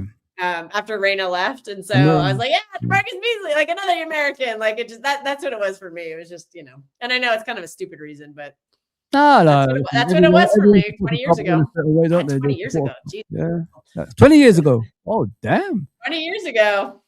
Big up, We're getting old, man. Yeah, well, we're all getting old, man. Here I am getting excited over a He-Man trailer. You got Rafi, bro. Just going through the comments. We're gonna go to the starting lineup soon, Kels. I want to get your point of view on that one as well. I can't believe you're just quitting that, Kels. I thought you guys were going to put them to the wire, man. I don't want to answer. Like I said, I'm at 2% right now. I'm at 2%. So hope is not completely gone, but I keep seeing these bottle jobs at the end of games, and it's hard to get hopeful when every lead you think is like, oh God, how are we going to screw this up? Like 2-0 should be a safe game against a team that's in 14th place, and apparently it's not. And 2-0 should be enough to play against Leeds United, who are in the relegation scrap at home, and they equalized almost instantaneously at the second half. There's just something going on. There's a pattern that I need to figure out. And it's just hard to stay hopeful when you keep seeing the same story play out over and over again. Like last season, it was the same thing. Our midfield just kept getting cut through, and we never fixed it. You fixed that. So I kept losing hope because of that. So it's just kind of the same thing. You fixed it in the second part of the season, didn't you? Last season, I think you went on a run of wins. A little bit, yeah. We did go on a better run, but people are also forgetting that we were only playing once a week. Yeah. We were out. I mean, there'd be the occasional week where we played 2 games for FA Cup because we didn't make the final of that, but we didn't go very far in the Carabao Cup, and we got eliminated from the Champions League really early, like during the playoffs in February. So we actually had time to train and like. I think when they play 3 games a week, there's just, I mean, you go to training sessions, but there's not a lot of coaching going on. And I think having that extra time, because that's when Mateus Nunes started playing as a fullback and Nico Riley started playing as a fullback. And that kind of changed their season. And the reason is they had extra time to like be coached. They weren't just like, going through their cool down warm up stuff. They've got the warm down sessions after games and that's kind of training for that day. And they might go over some tactics or whatever, but like, to develop something new from scratch, like takes a lot of time. And I think the modern schedule just doesn't really allow that. But last season when we were out of all those competitions and had nothing to do, then they could start working on that stuff. And I think that's a big reason why we improved enough to qualify for Champions League. I want to ask you this question: that Rico Lewis kid, why is he still playing for Man City? He was told to leave over the summer, and actually, Manchester City accepted from what I've heard. This is all rumored innuendo. The journalist's not going to say this, but rumored innuendo from people who are boots on the ground in Manchester. The rumor is that Forest bid for him, and that we accepted the bid, and the player didn't want to go. He wanted to stay and fight for his place. What do you think of him, Kels? Because I don't think he's good enough at all, man. I think he's a terrible player. I'm sorry to say that, but I don't want to bring down the kids. But he's just, sometimes I look at him. Are you really a Man City footballer? Are you playing for Man City? It just shocks me. He's at your football club. That's what shocks me because he's been here for a long time now. He's supposed to be, the errand to replace Kyle Walker, but it just doesn't improve. Still does the same thing that he was doing before, and he just doesn't. He's definitely awful. Not a right back. He's actually a midfielder, but there was no room for him. I think he's kind of a player where when your team is winning and doing well, he can come in and look very good. But when you need a difference maker, he's not going to be that difference maker. Yeah, he's awful. So he struggled a lot. He does look better in the midfield. I'm not saying it's good enough. Yeah, but he's very good in tight spaces. He can do a lot there, but. I don't want to be harsh on him, but he's not going to be kicking anybody out of our starting lineup. Like he's not better than Ryan Turkey. He's not better than Phil Foden. He's not better than the 2026 version of Bernardo Silva. He's not better than Tijani Reinders. He's not big enough to be a 6. So he's that'll Nico Gonzalez and Roger by default better than him. So he's just kind of like all he's really been playing is cup minutes. He doesn't really play in the league without massive injuries. Yeah, I'm glad you think the same because I thought like, am I seeing something here that's am I being harsh on him? I just don't think he's also very intelligent. I don't think he's the academy, but I think someone like Tottenham, teams like that, Kels. Tottenham, like someone below that, those kind of teams, Brentford, that Bournemouth. That's what I see him in. I don't see him in the big teams. It just doesn't suit him. Yeah. Yeah, this question for you. Body type of Phil, but he's not obviously nowhere near there. He's too frail. He's too easy to bully. We saw that a lot last season. The poor guy was just getting beat up, run through the midfield. Man. He's just not very good off ball. And I don't think he'll be. I think this summer he'll finally accept that. No, he's gone. He's gone. Play for us. So if he wants to have a football career, he'll move on. This is a question for you, Kels. Question for Kels. Thoughts on how the type of football has changed more in the past couple of years, and how Pep and City have adapted with all the changes? Well, it's definitely gotten more defensive. There's not as much free-flowing football. And I think Pep is struggling to adapt to that. Pep is also just struggling to adapt to not having, unicorn world class, because he had world class Kevin De Bruyne. He had Ballon d'Or Rodri.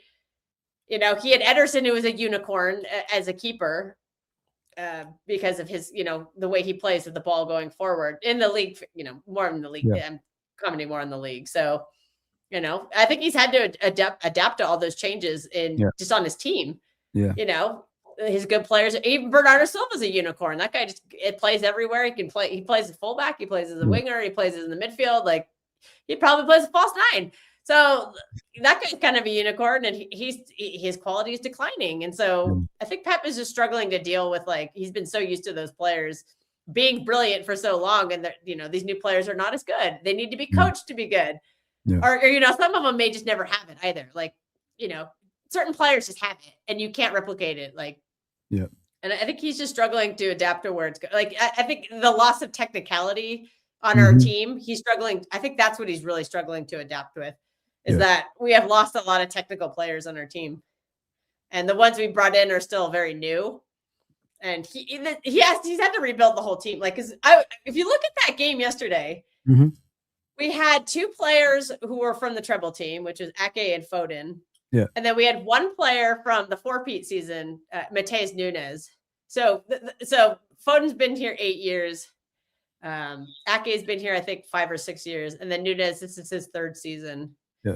Everyone else on that pitch had been bought from everyone else on that pitch. So the 8 other players came in January of last year or the summer. So they were all brand new players. So I think that is kind of causing a lot of confusion. People just don't know the system. They're confused. They're struggling to adapt. They're also struggling to adapt to the physical Premier League. That in itself could take out the best of them. Plus, Pep Guardiola is constantly changing tactics. I think Pep is just he knows he has to make a tactical evolution, and I think he's trying to figure that out. So he's doing it on the fly. The players don't know what they're being asked to do. They're struggling. They're making mistakes. They're young players too, because we bought a lot of younger players, and normally we buy a little bit older, ready to, usually you buy the established player. You buy the Bernardo Silva, who's already had a lot of experience.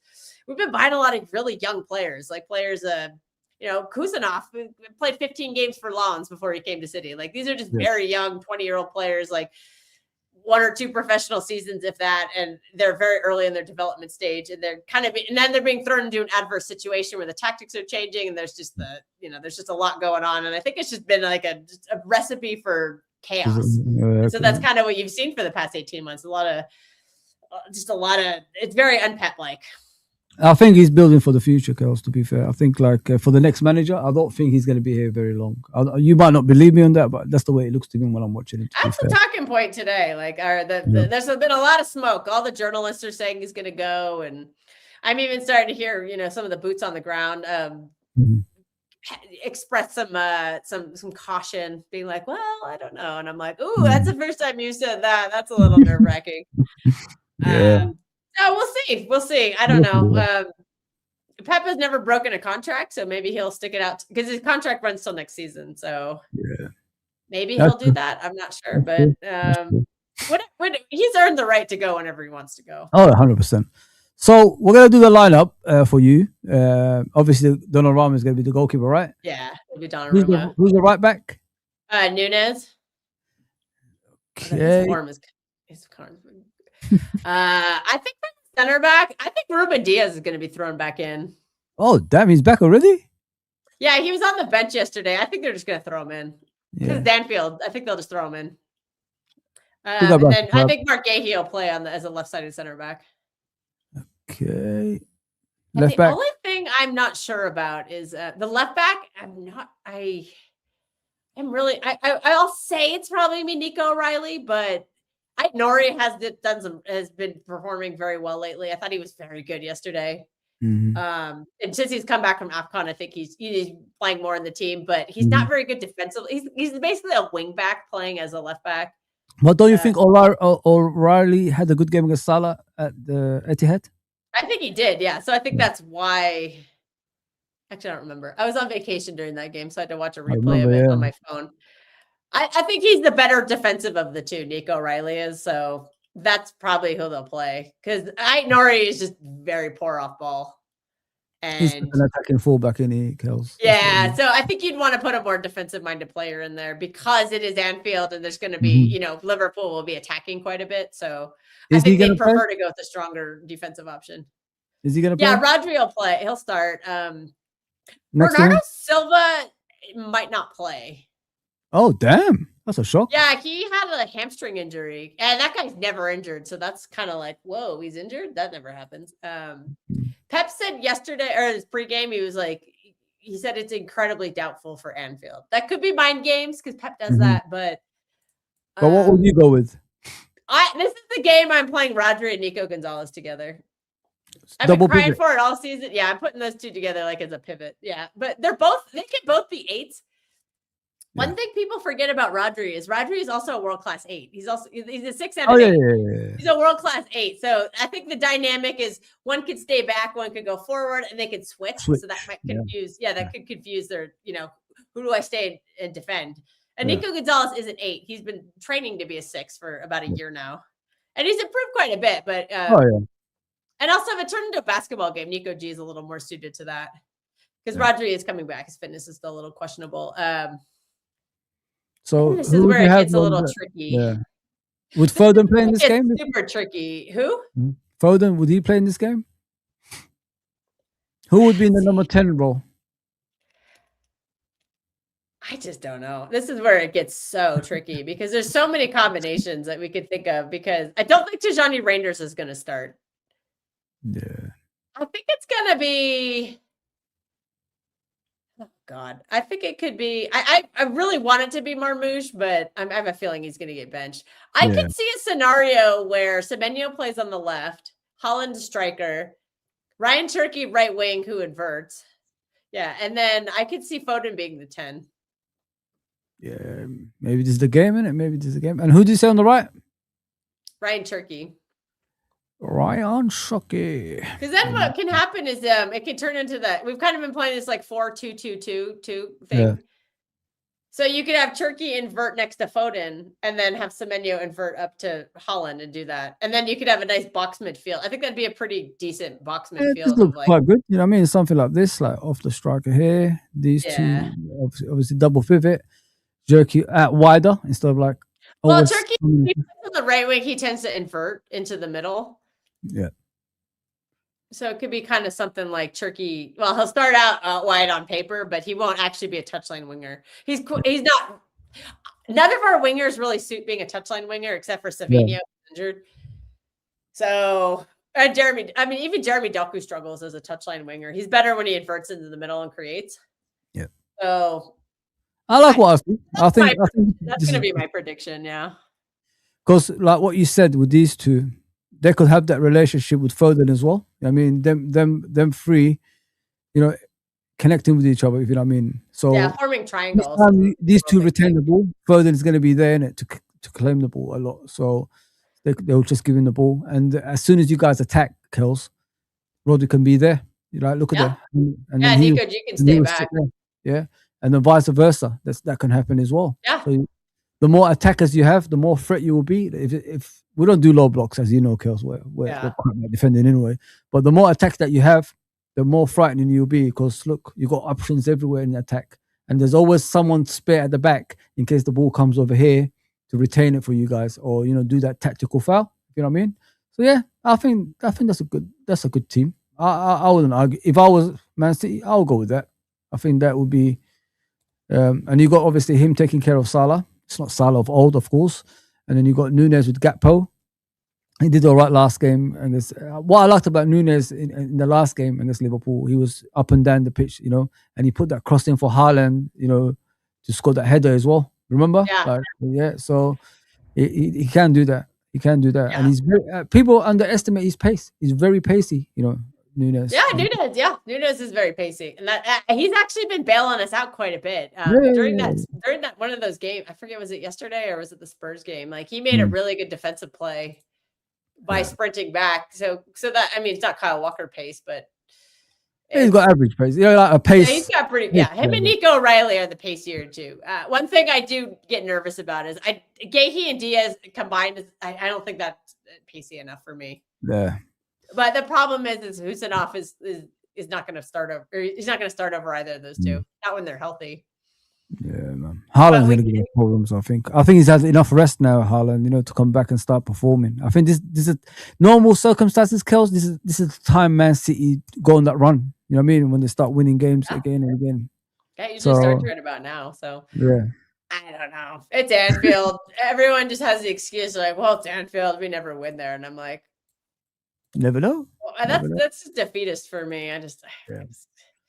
What do you think? Liverpool have been playing better. I've watched a decent amount of you. It's also. I think you're having kind of a similar season, just very up and down, very inconsistent. Some of these losses, you're just like, what?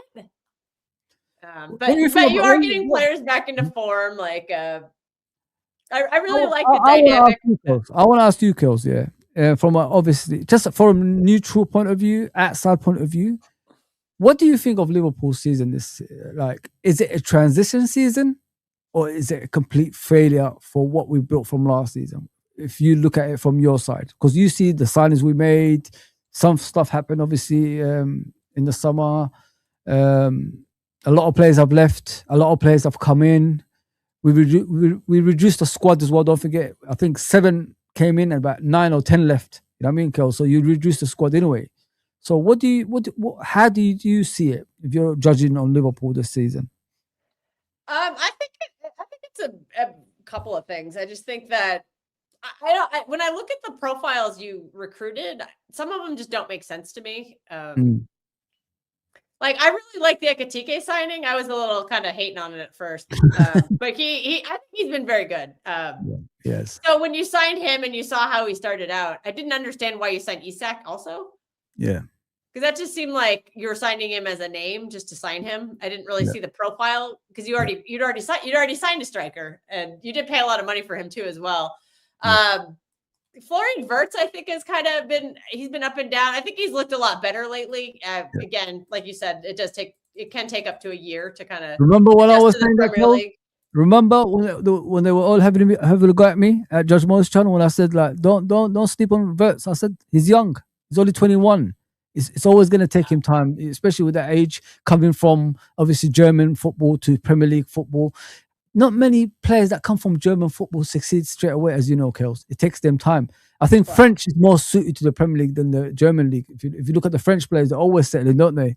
But the German league is different. And he's only 21, left home for the first time. And it was always going to take him time. But now that partnership with him and Ekitike, it looks pretty frightening. I think that's been turned your season around. Yeah. I think at times Mo Salah, I don't know how he fits in anymore. Yeah. I mean, it looked really good against Newcastle, but I've watched a lot of Newcastle. Newcastle's not very good. So I don't know how much we could take out of that game. But I mean, still, you slapped him, so I guess you can't just dismiss that. Yeah, I was watching that game. Steve was doing a watch along, and he was losing his mind. I think I left halfway through, but I think that's gonna be our lineup against you guys. I don't think there's any suspensions. Maybe I'm wrong. Kirkez, Van Dijk, Konate. Yeah, you're kind of limited. Okay, so Szoboszlai is just the right back now, I guess. Yeah, might as well just go right back. McAllister, Gakpo. Oh, Gakpo. I don't really feel Gakpo. I think people are harsh on that poor guy, Kels. You know what I mean? I just don't rate him that high. I was in a lot of Liverpool streams. I just asked him the simple question. Were you saying that last season about him, or the season before that, or the season before that when he first arrived? No, none of them said that. They didn't say things like that about him. So because you got to look at it from a point of view, Kels. It's been a terrible season throughout the team. Not just one player. The whole team is shit. I think Arne Slot tried to change too much too soon, if you know what I mean. Instead of like gradually, changing things. That's how you do it. If you're a coach, that's how you do it. You don't do it straight away.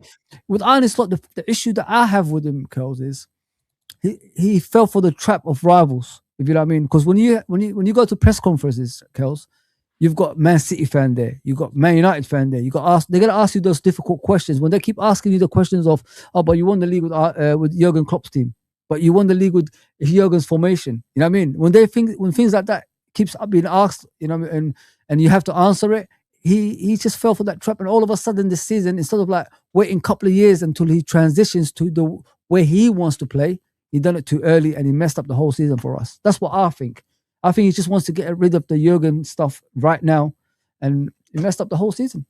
Instead of like being a smart manager, just take it on the chin and just keep going, and then eventually your team will be succeeding. Yeah, I think there was definitely some like hangover, like there was some Klopp hangover in a positive way last season that really kind of boosted you to the title. But that has definitely worn off this year. And I do think just those, like some of these big names you brought in, like these are players you can't just ease in. You have to just throw them into the deep end.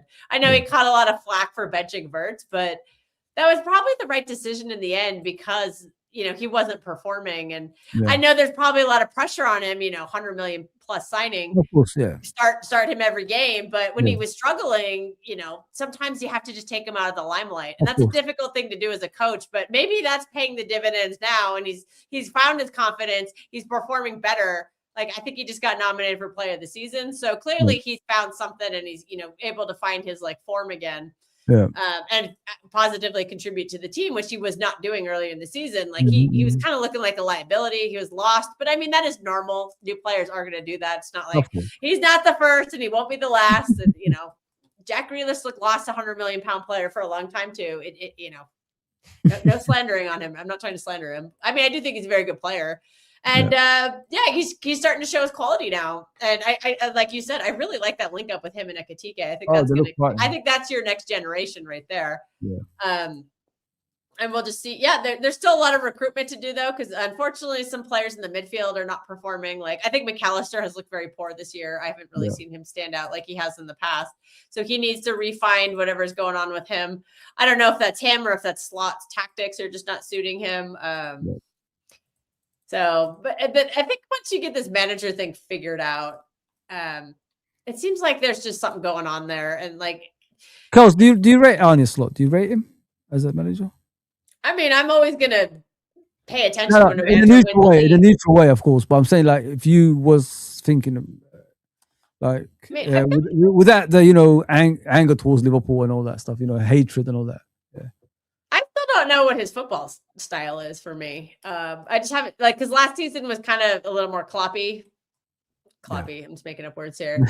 And this season is just completely different. Obviously different players too, but I feel like I just don't have enough of a sample size of him. I don't watch Dutch football. I watched 1 or 2 games this season because there's a player with a really funny name. It's a real name. So I was watching this guy. Just a laugh at the guy's name. His name is Jizz Hornkamp. That's a real name. Wow. And it's spelled exactly how you think it is. Really? That's his name. That's his legal name. Yep, that's his parents named him. Goodness me. His parents named him Jizz. Look it up, man. You gotta look it up. Go on a transfer market right now and just spell it out. His name will come up. But anyways, this is always a funny way to always a funny way to use that word on a stream without in a serious manner. Yeah, 100%. But I don't know. It seems like management's going to give Slot another chance because winning a title does go a long way to kind of that is a hard thing to do, and so especially doing his first season, like I think if it was Chelsea, he would have gotten sacked. But 100%. That's why Chelsea are kind of where they are. They have no patience, and so if they give Slot some patience, and if he improves the ball. And just because you're struggling in the Premier League doesn't mean your season's over. I know the cups have been I know the Carabao Cup was a little shaky, but he kind of played with kids and that didn't work out. But you guys are second, third in the Champions League. So that's nothing to sneer at. Maybe you make a Champions League run with it. Maybe that could be his thing this year. Maybe he gets you to the semifinal or a final. Imagine that, Kels. Like one season the Premier League, the next season Champions League. You know what I mean? Like how many managers can say they did that? You know what I'm saying? I mean, I'd give anything to not have Arsenal win that. Imagine they already talk about quad, by the way. I don't know if you heard it. The pride comes before the fall. Question for Kels. Do you, obviously the World Cup being held at the USA, you happy with that? You looking forward to that? It's going to be fun. Like I said, I pray that my tickets work that I paid a lot of money for. But yeah, I'm going to try to go to some games in San Francisco as well because that is a drivable place for me. I'm not going to really travel anywhere else because I have another trip this summer that I've already kind of dedicated my time to. And it's just where I live. I live in like a smaller city, so it's very hard for me to get direct flights to anywhere that's not on the West. I can get it to the West Coast and a couple of cities in the US, but like if I want to go to the East Coast, that's like a whole ordeal for me because it's 4 hours to Chicago, it's 6 hours to the East Coast. There's usually a flight transfer, so that adds a couple hours onto it. So United States Kels is not a joke. I drove from New York to Florida, and you know how many miles that is. I couldn't believe I did it. I did it in a day and a half, believe it or not. I couldn't believe I did it. You can drive for 12 hours and never leave the state of California. That's how from the border to Mexico to the border to Oregon is about 12 hours. Because you always have to go through traffic and then you have to go through like smaller roads. Like the United States is huge. If I was to drive from my side of the state to the next state, which is Utah, which border, it's 8 hours. And you look at the map and you're like, how is this 8 hours? I've never done it, but I'm just like, there's a reason why I've never done it. You go from the northern part of like Nevada literally has two cities. There's the Reno area and Las Vegas. If you want to drive from Reno to Vegas, you look on the map, you're like, oh, that's 4 or 5 hours. No, it's apparently 8 hours because there's the small mountain roads. Yeah, I've never done it. I'm like, it's an hour flight. And I'm 40. I'm not going to Vegas anymore. They got to fix the roads though, Kels. Like there's too many. What do you call them? We don't have any money. Potholes and all that stuff they got, man. We don't have any money anymore. No. If you looked at our deficit, we were like 40 trillion in debt. We can't fix anything. Rasta Crab says Kels knows football, but got the wrong color. Yeah, well, we know people. We know, man. You can see by heart she could have been a great Liverpool fan, but can't win them all, people. I only have one red team in my life, and it's my American football team. My American football team wears red, so that's the only red I own. Question for both. He's saying both. I can't even see it because it's probably small. Let me go for the week one. Question for both. Thoughts on City's strengths and weaknesses. Kels, thoughts on Liverpool's strengths and weaknesses going to Sunday's clash. Do you know anything about us? I know you didn't watch much, you said, but do you know? I've been watching more of Liverpool lately. I think for me, what I'm going to be nervous about is that Verts Ekitike link up because that is starting to flourish. Mm-hmm. So I think, and Ekitike just in general on the break all season, like even his very first game, like I think he's just shown that like competence. And so that's something I'm going to be aware of because he's very quick. And our two center backs that we're projected to play are not very quick. So that has me a little bit nervous. I think Ekitike could score a goal in this game. Why can you win the game, Kels? Like, what battles do you have to win to? Because last time where you beat us at the Etihad was the midfield, wasn't it? You battered us in that midfield with Foden, there's a Gonzalez and probably Bernardo Silva. Yeah, it was them three. They battered us, and then you had obviously Doku free on the right wing, on the left wing, dominating us as well. Do you think you have to win the midfield battle to win this game? I think we just have to not bottle it. I have confidence in us. Like, you don't care how you play. You don't care as long as you win, right?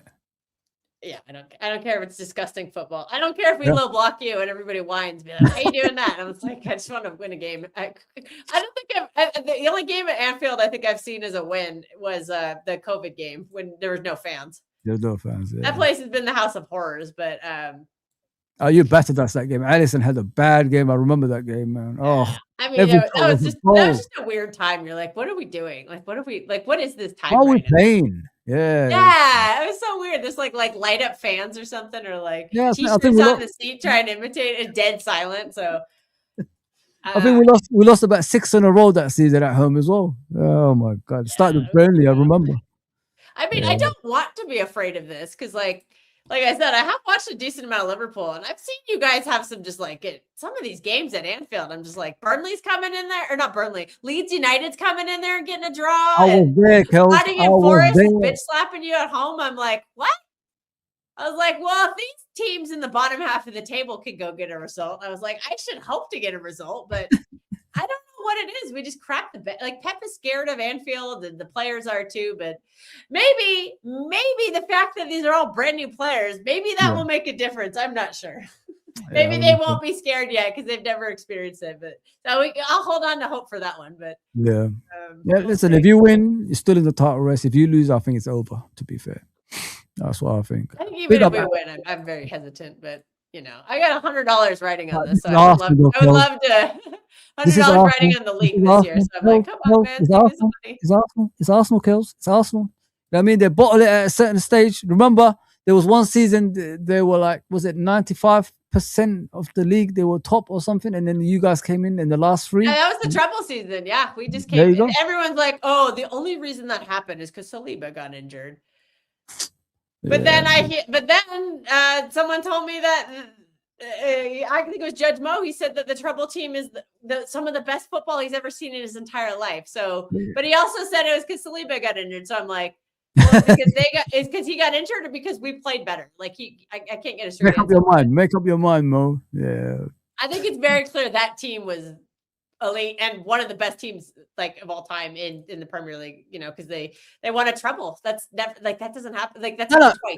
Trophy wise, I agree, but I've seen better Man City team than that one. To be fair, nothing will beat the Centurions. I gotta be honest. The Centurions was the most fun to watch. Yeah. We'll never see that again either. 100%. Big up Ash. Oh, there you go. Big up Kels and Fozi, American tuning in from Germany. Wow. Oh, big up Germany. 100%. My family was from Germany, so I mean generations ago. Okay. Well, America, innit? So it is. Big up touchdown, brother. Big up my guy. He's saying, of course, big up to us and all that stuff. Kels, where can people find you, please? I stream on True City Fan TV, which is Patrick's channel. Patrick is not streaming a lot right now because he's his pace is gone. I think he has been doing that though. I feel like Van Dijk is always in the right position further back. At least when I watch him. I mean, he's had some mistakes, but I mean, I guess that's going to happen. Yeah. But I think he is playing further back. I don't think he's been playing as high up. And I think he's always ready when there's a counter. He's always already back. And so I feel like a lot of teams don't really counter on you that much. I think defenders can adapt, Kels. I'll tell you what, look at John Terry. No pace at all. And look how he adapted. You know what I mean? So you just need someone alongside him that has pace and you'll be fine. That's what John Terry had throughout his career. And then, you know, a lot of people vote him as the greatest Premier League defender. You know what I mean? But that's how it is. You don't have pace doesn't stay with you forever. Virgil's almost 35, guys. So it's, at some stage he's gonna go down. It happens. That's life. Maradona didn't stay as the greatest player, ever all the time, did he? He dropped off. Happens, man. Happens to everybody. Yeah. So True City fan, you said, yeah. True City fan. Let me see. True City fan TV. Yeah. I know we're doing a watch along on Sunday, but we'll probably do some streams before then. I'm not the only one who streams on that channel. You know, Patrick occasionally jumps on, but there's another guy named Mateus who does a lot of streams. He does a lot of emergency streams after bad games. So his streams tend to be David Silva. David Silva. I still struggle who's my favorite player of all time between David Silva and Kevin De Bruyne. I love that. I love. Did they ever play in the same team, Kels? Did they ever play in the team? They did. Oh, fuck. So they did. Yeah. Because Kevin De Bruyne came before Pep did the year before, and David Silva didn't leave until 2020. So they played for like 2 or 3 seasons together. But that was kind of when David Silva was declining physically, and he had a lot of major injuries. Like he had that big leg problem. Yeah. Oh, Steve's in the chat. Steve, this is why I haven't responded to your text messages. I'm on a stream. He's doing a watch along, so he's like, you want to join me? And I'm like, okay, I haven't responded because I'm on a stream. Is he doing watch along now? Yeah, we're gonna end it now. He's gonna do a Brazilian league. Cruzero's playing. Big up, Steve, man. I watch his stuff, man. He's brilliant. I see him on the football Steve. Yeah, Steve and I stream together a lot. He does. We do a lot of watch along. We do the non-Premier League watch alongs together. Yeah. So he's the one who really got me into the French league. So, merci beaucoup, Steve, because the French league is so good. French league is so fun to watch. So anybody in the chat, in the audience, if you're bored of this Premier League low block quarter long throw in garbage that everybody, Brentford are doing it too. Bournemouth are doing it with the long throw-ins. That was Semenyo's thing before he came to City. He's throwing the ball. So all the teams are doing it. It's not just Arsenal. I'm not going to hate on them completely, although I should. So if you're tired of that crap, go watch Liga. The quality ain't going to be as high, but it's going to be really fun. It's going to be back and forth. Big up, Steve. Yeah, definitely. Listen, I'm gonna come back because I hope you enjoyed the chat shows. I'm gonna try bring the chat shows back. I'm one of the oldest guys there. I don't know if you know that. I've been doing it since 2019. I used to do a lot of chat shows before, and people are telling me bring this back with a lot of panels. That's why we got that group. So I'm gonna try to do this on a regular basis if you're interested, and Steve as well. I'll jump in. Sure. Yeah, if I'm around, I can jump in. That's what I'm gonna do going forward, man. I miss the chat shows, to be fair. Yeah, it's fun. It's fun hearing different perspectives, and then the banter is always fun on them too. Of course, 100%. Give me the scoreline on Sunday. I'll say 2-2. 2-2. Oh, 2-2. I could see a 2-1 Liverpool win. I just don't have a lot of faith in City to win the game, but I'll try to be optimistic by predicting a draw. Okay, I'll say 2-1 Liverpool. I think we'll win that game. It's because it's at home, innit? And you guys don't play low block either, so we play better against teams that don't play low block. So I think we're going to win that.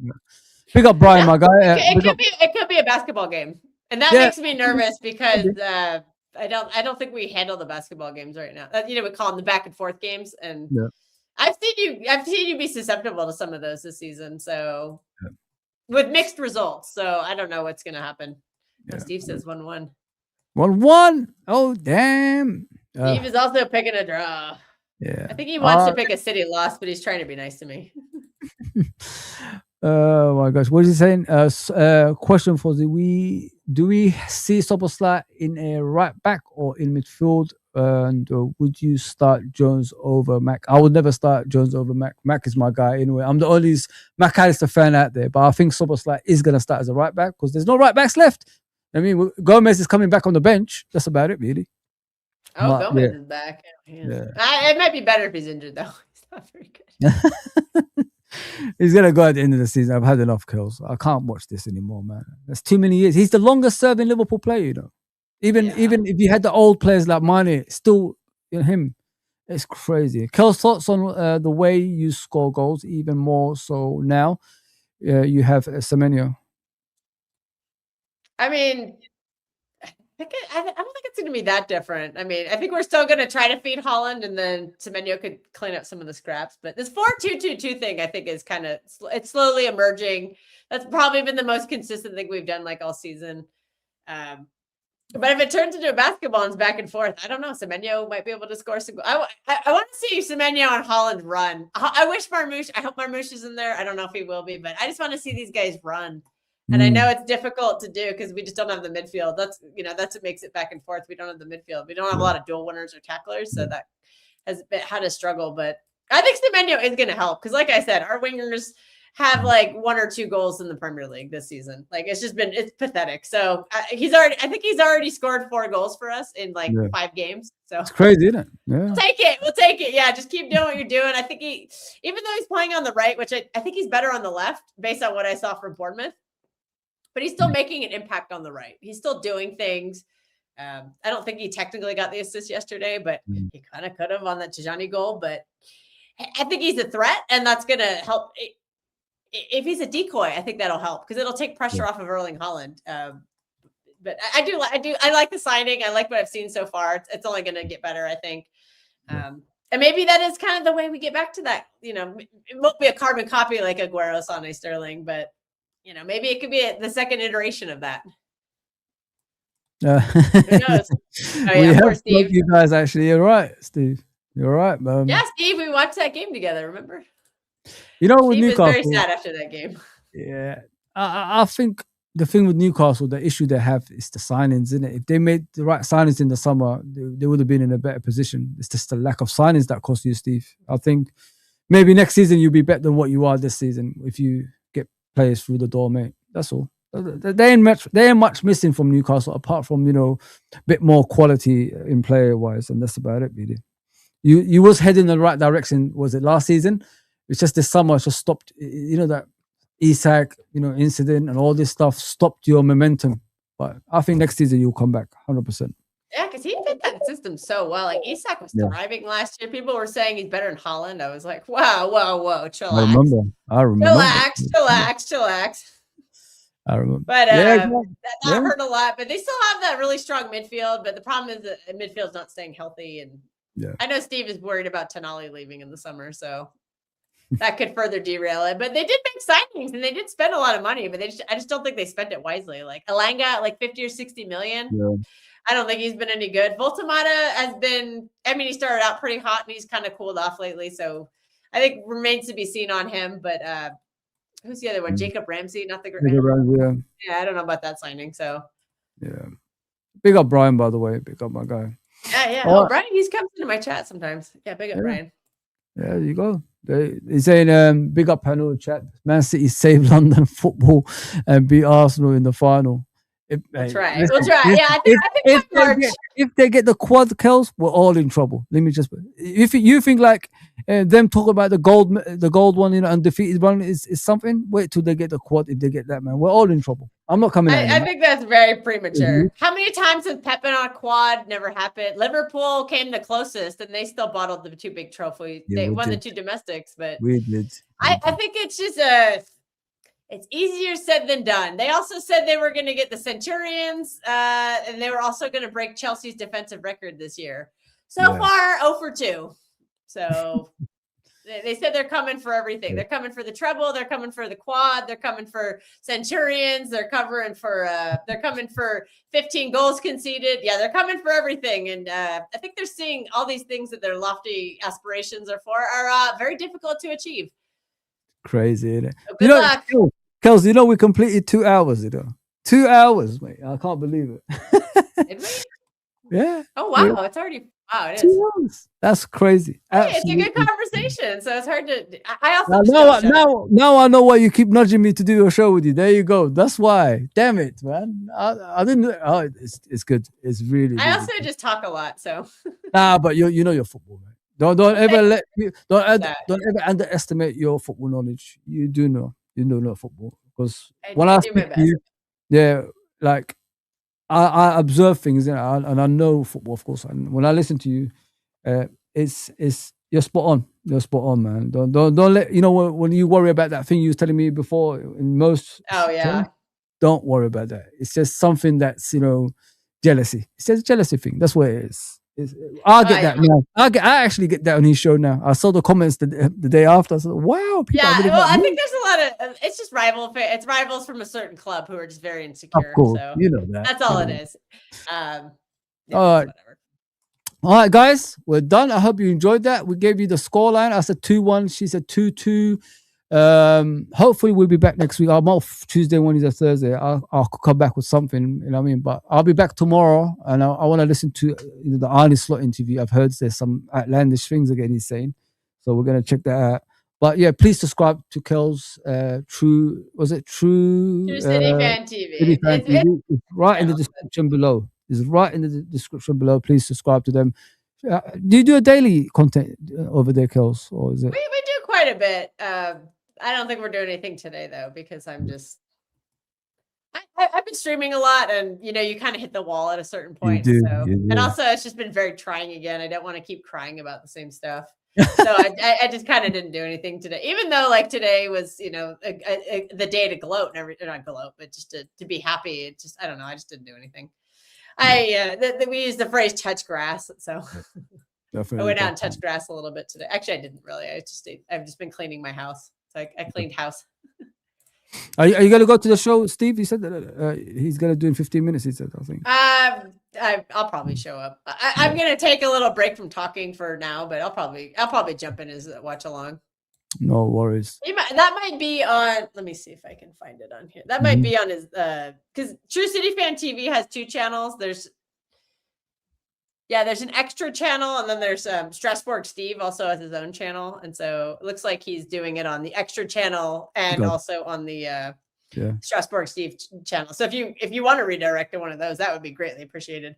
We're trying to grow the extra channel. I think we had 50. I don't even think we have 50 subscribers. So we're trying to do that one, but it's, people just don't want to, there's not a lot of Premier League people watching like non-Premier League stuff. So it's a little. Definitely. We're here as a unit, aren't we? We're all here to help each other at the end of the day, Kels. So yeah. Guys, that's the end of the show. I hope you enjoyed it. I'll be back probably later on. It's 12 a.m. now, so I'll be back around probably 10. I'll be hopefully, he told me earlier, on Enz's show. So ends football. I'll be around 11ish, 11 a.m. on that one as well. So you can catch me on there too. Thank you, Kels. Honestly, thank you. As everybody says, you've been great. You've been great. You've been great. Thanks for having me. It's always a good discussion. That was a good conversation. We're gonna do more. To get those panels back. Yeah. I'm definitely gonna do that. 100%. I enjoy it more. You know what I mean? And hosting is what I used to do before. I think I need to get back to that, and that's something because with YouTube, Kels, it's difficult. You know what I mean? Try to get people every single time. But now we've got that network around what we started. Why not do a chat shows again? You know what I mean? And do it on a regular basis. Yeah. Plus, when you host, you don't have to talk as much. Yeah. I just want to listen because you guys are, if you see, actually, sometimes I do hour, 40 minutes on my own. I can talk. I could talk. Yeah. If you check out my last shows, I talk every time. But I like to listen to people. I don't want to interrupt you guys and, because some people hate the interruptions, don't they, Kels? Like when you're in a momentum, like you're talking, you try to get to the end of it. Someone always tries to interrupt you normally. But now what I do, I just let you talk and end whenever you want to end. That is my struggle with too. I think I interrupt people quite a bit. So that's I'm aware of it. I'm trying to work on it. It's a process. I've been doing it my whole life, so it's very hard to unlearn something you've been doing for 40 years. So. You'll be fine. It's that's how YouTube is. To be fair, Kels, it's learning, and then once you start doing it on a regular basis, it becomes a natural thing afterwards. So yeah, you're en route, man. Don't worry about that, guys. Like, share, and subscribe, and I'll see you soon. Take care, everybody.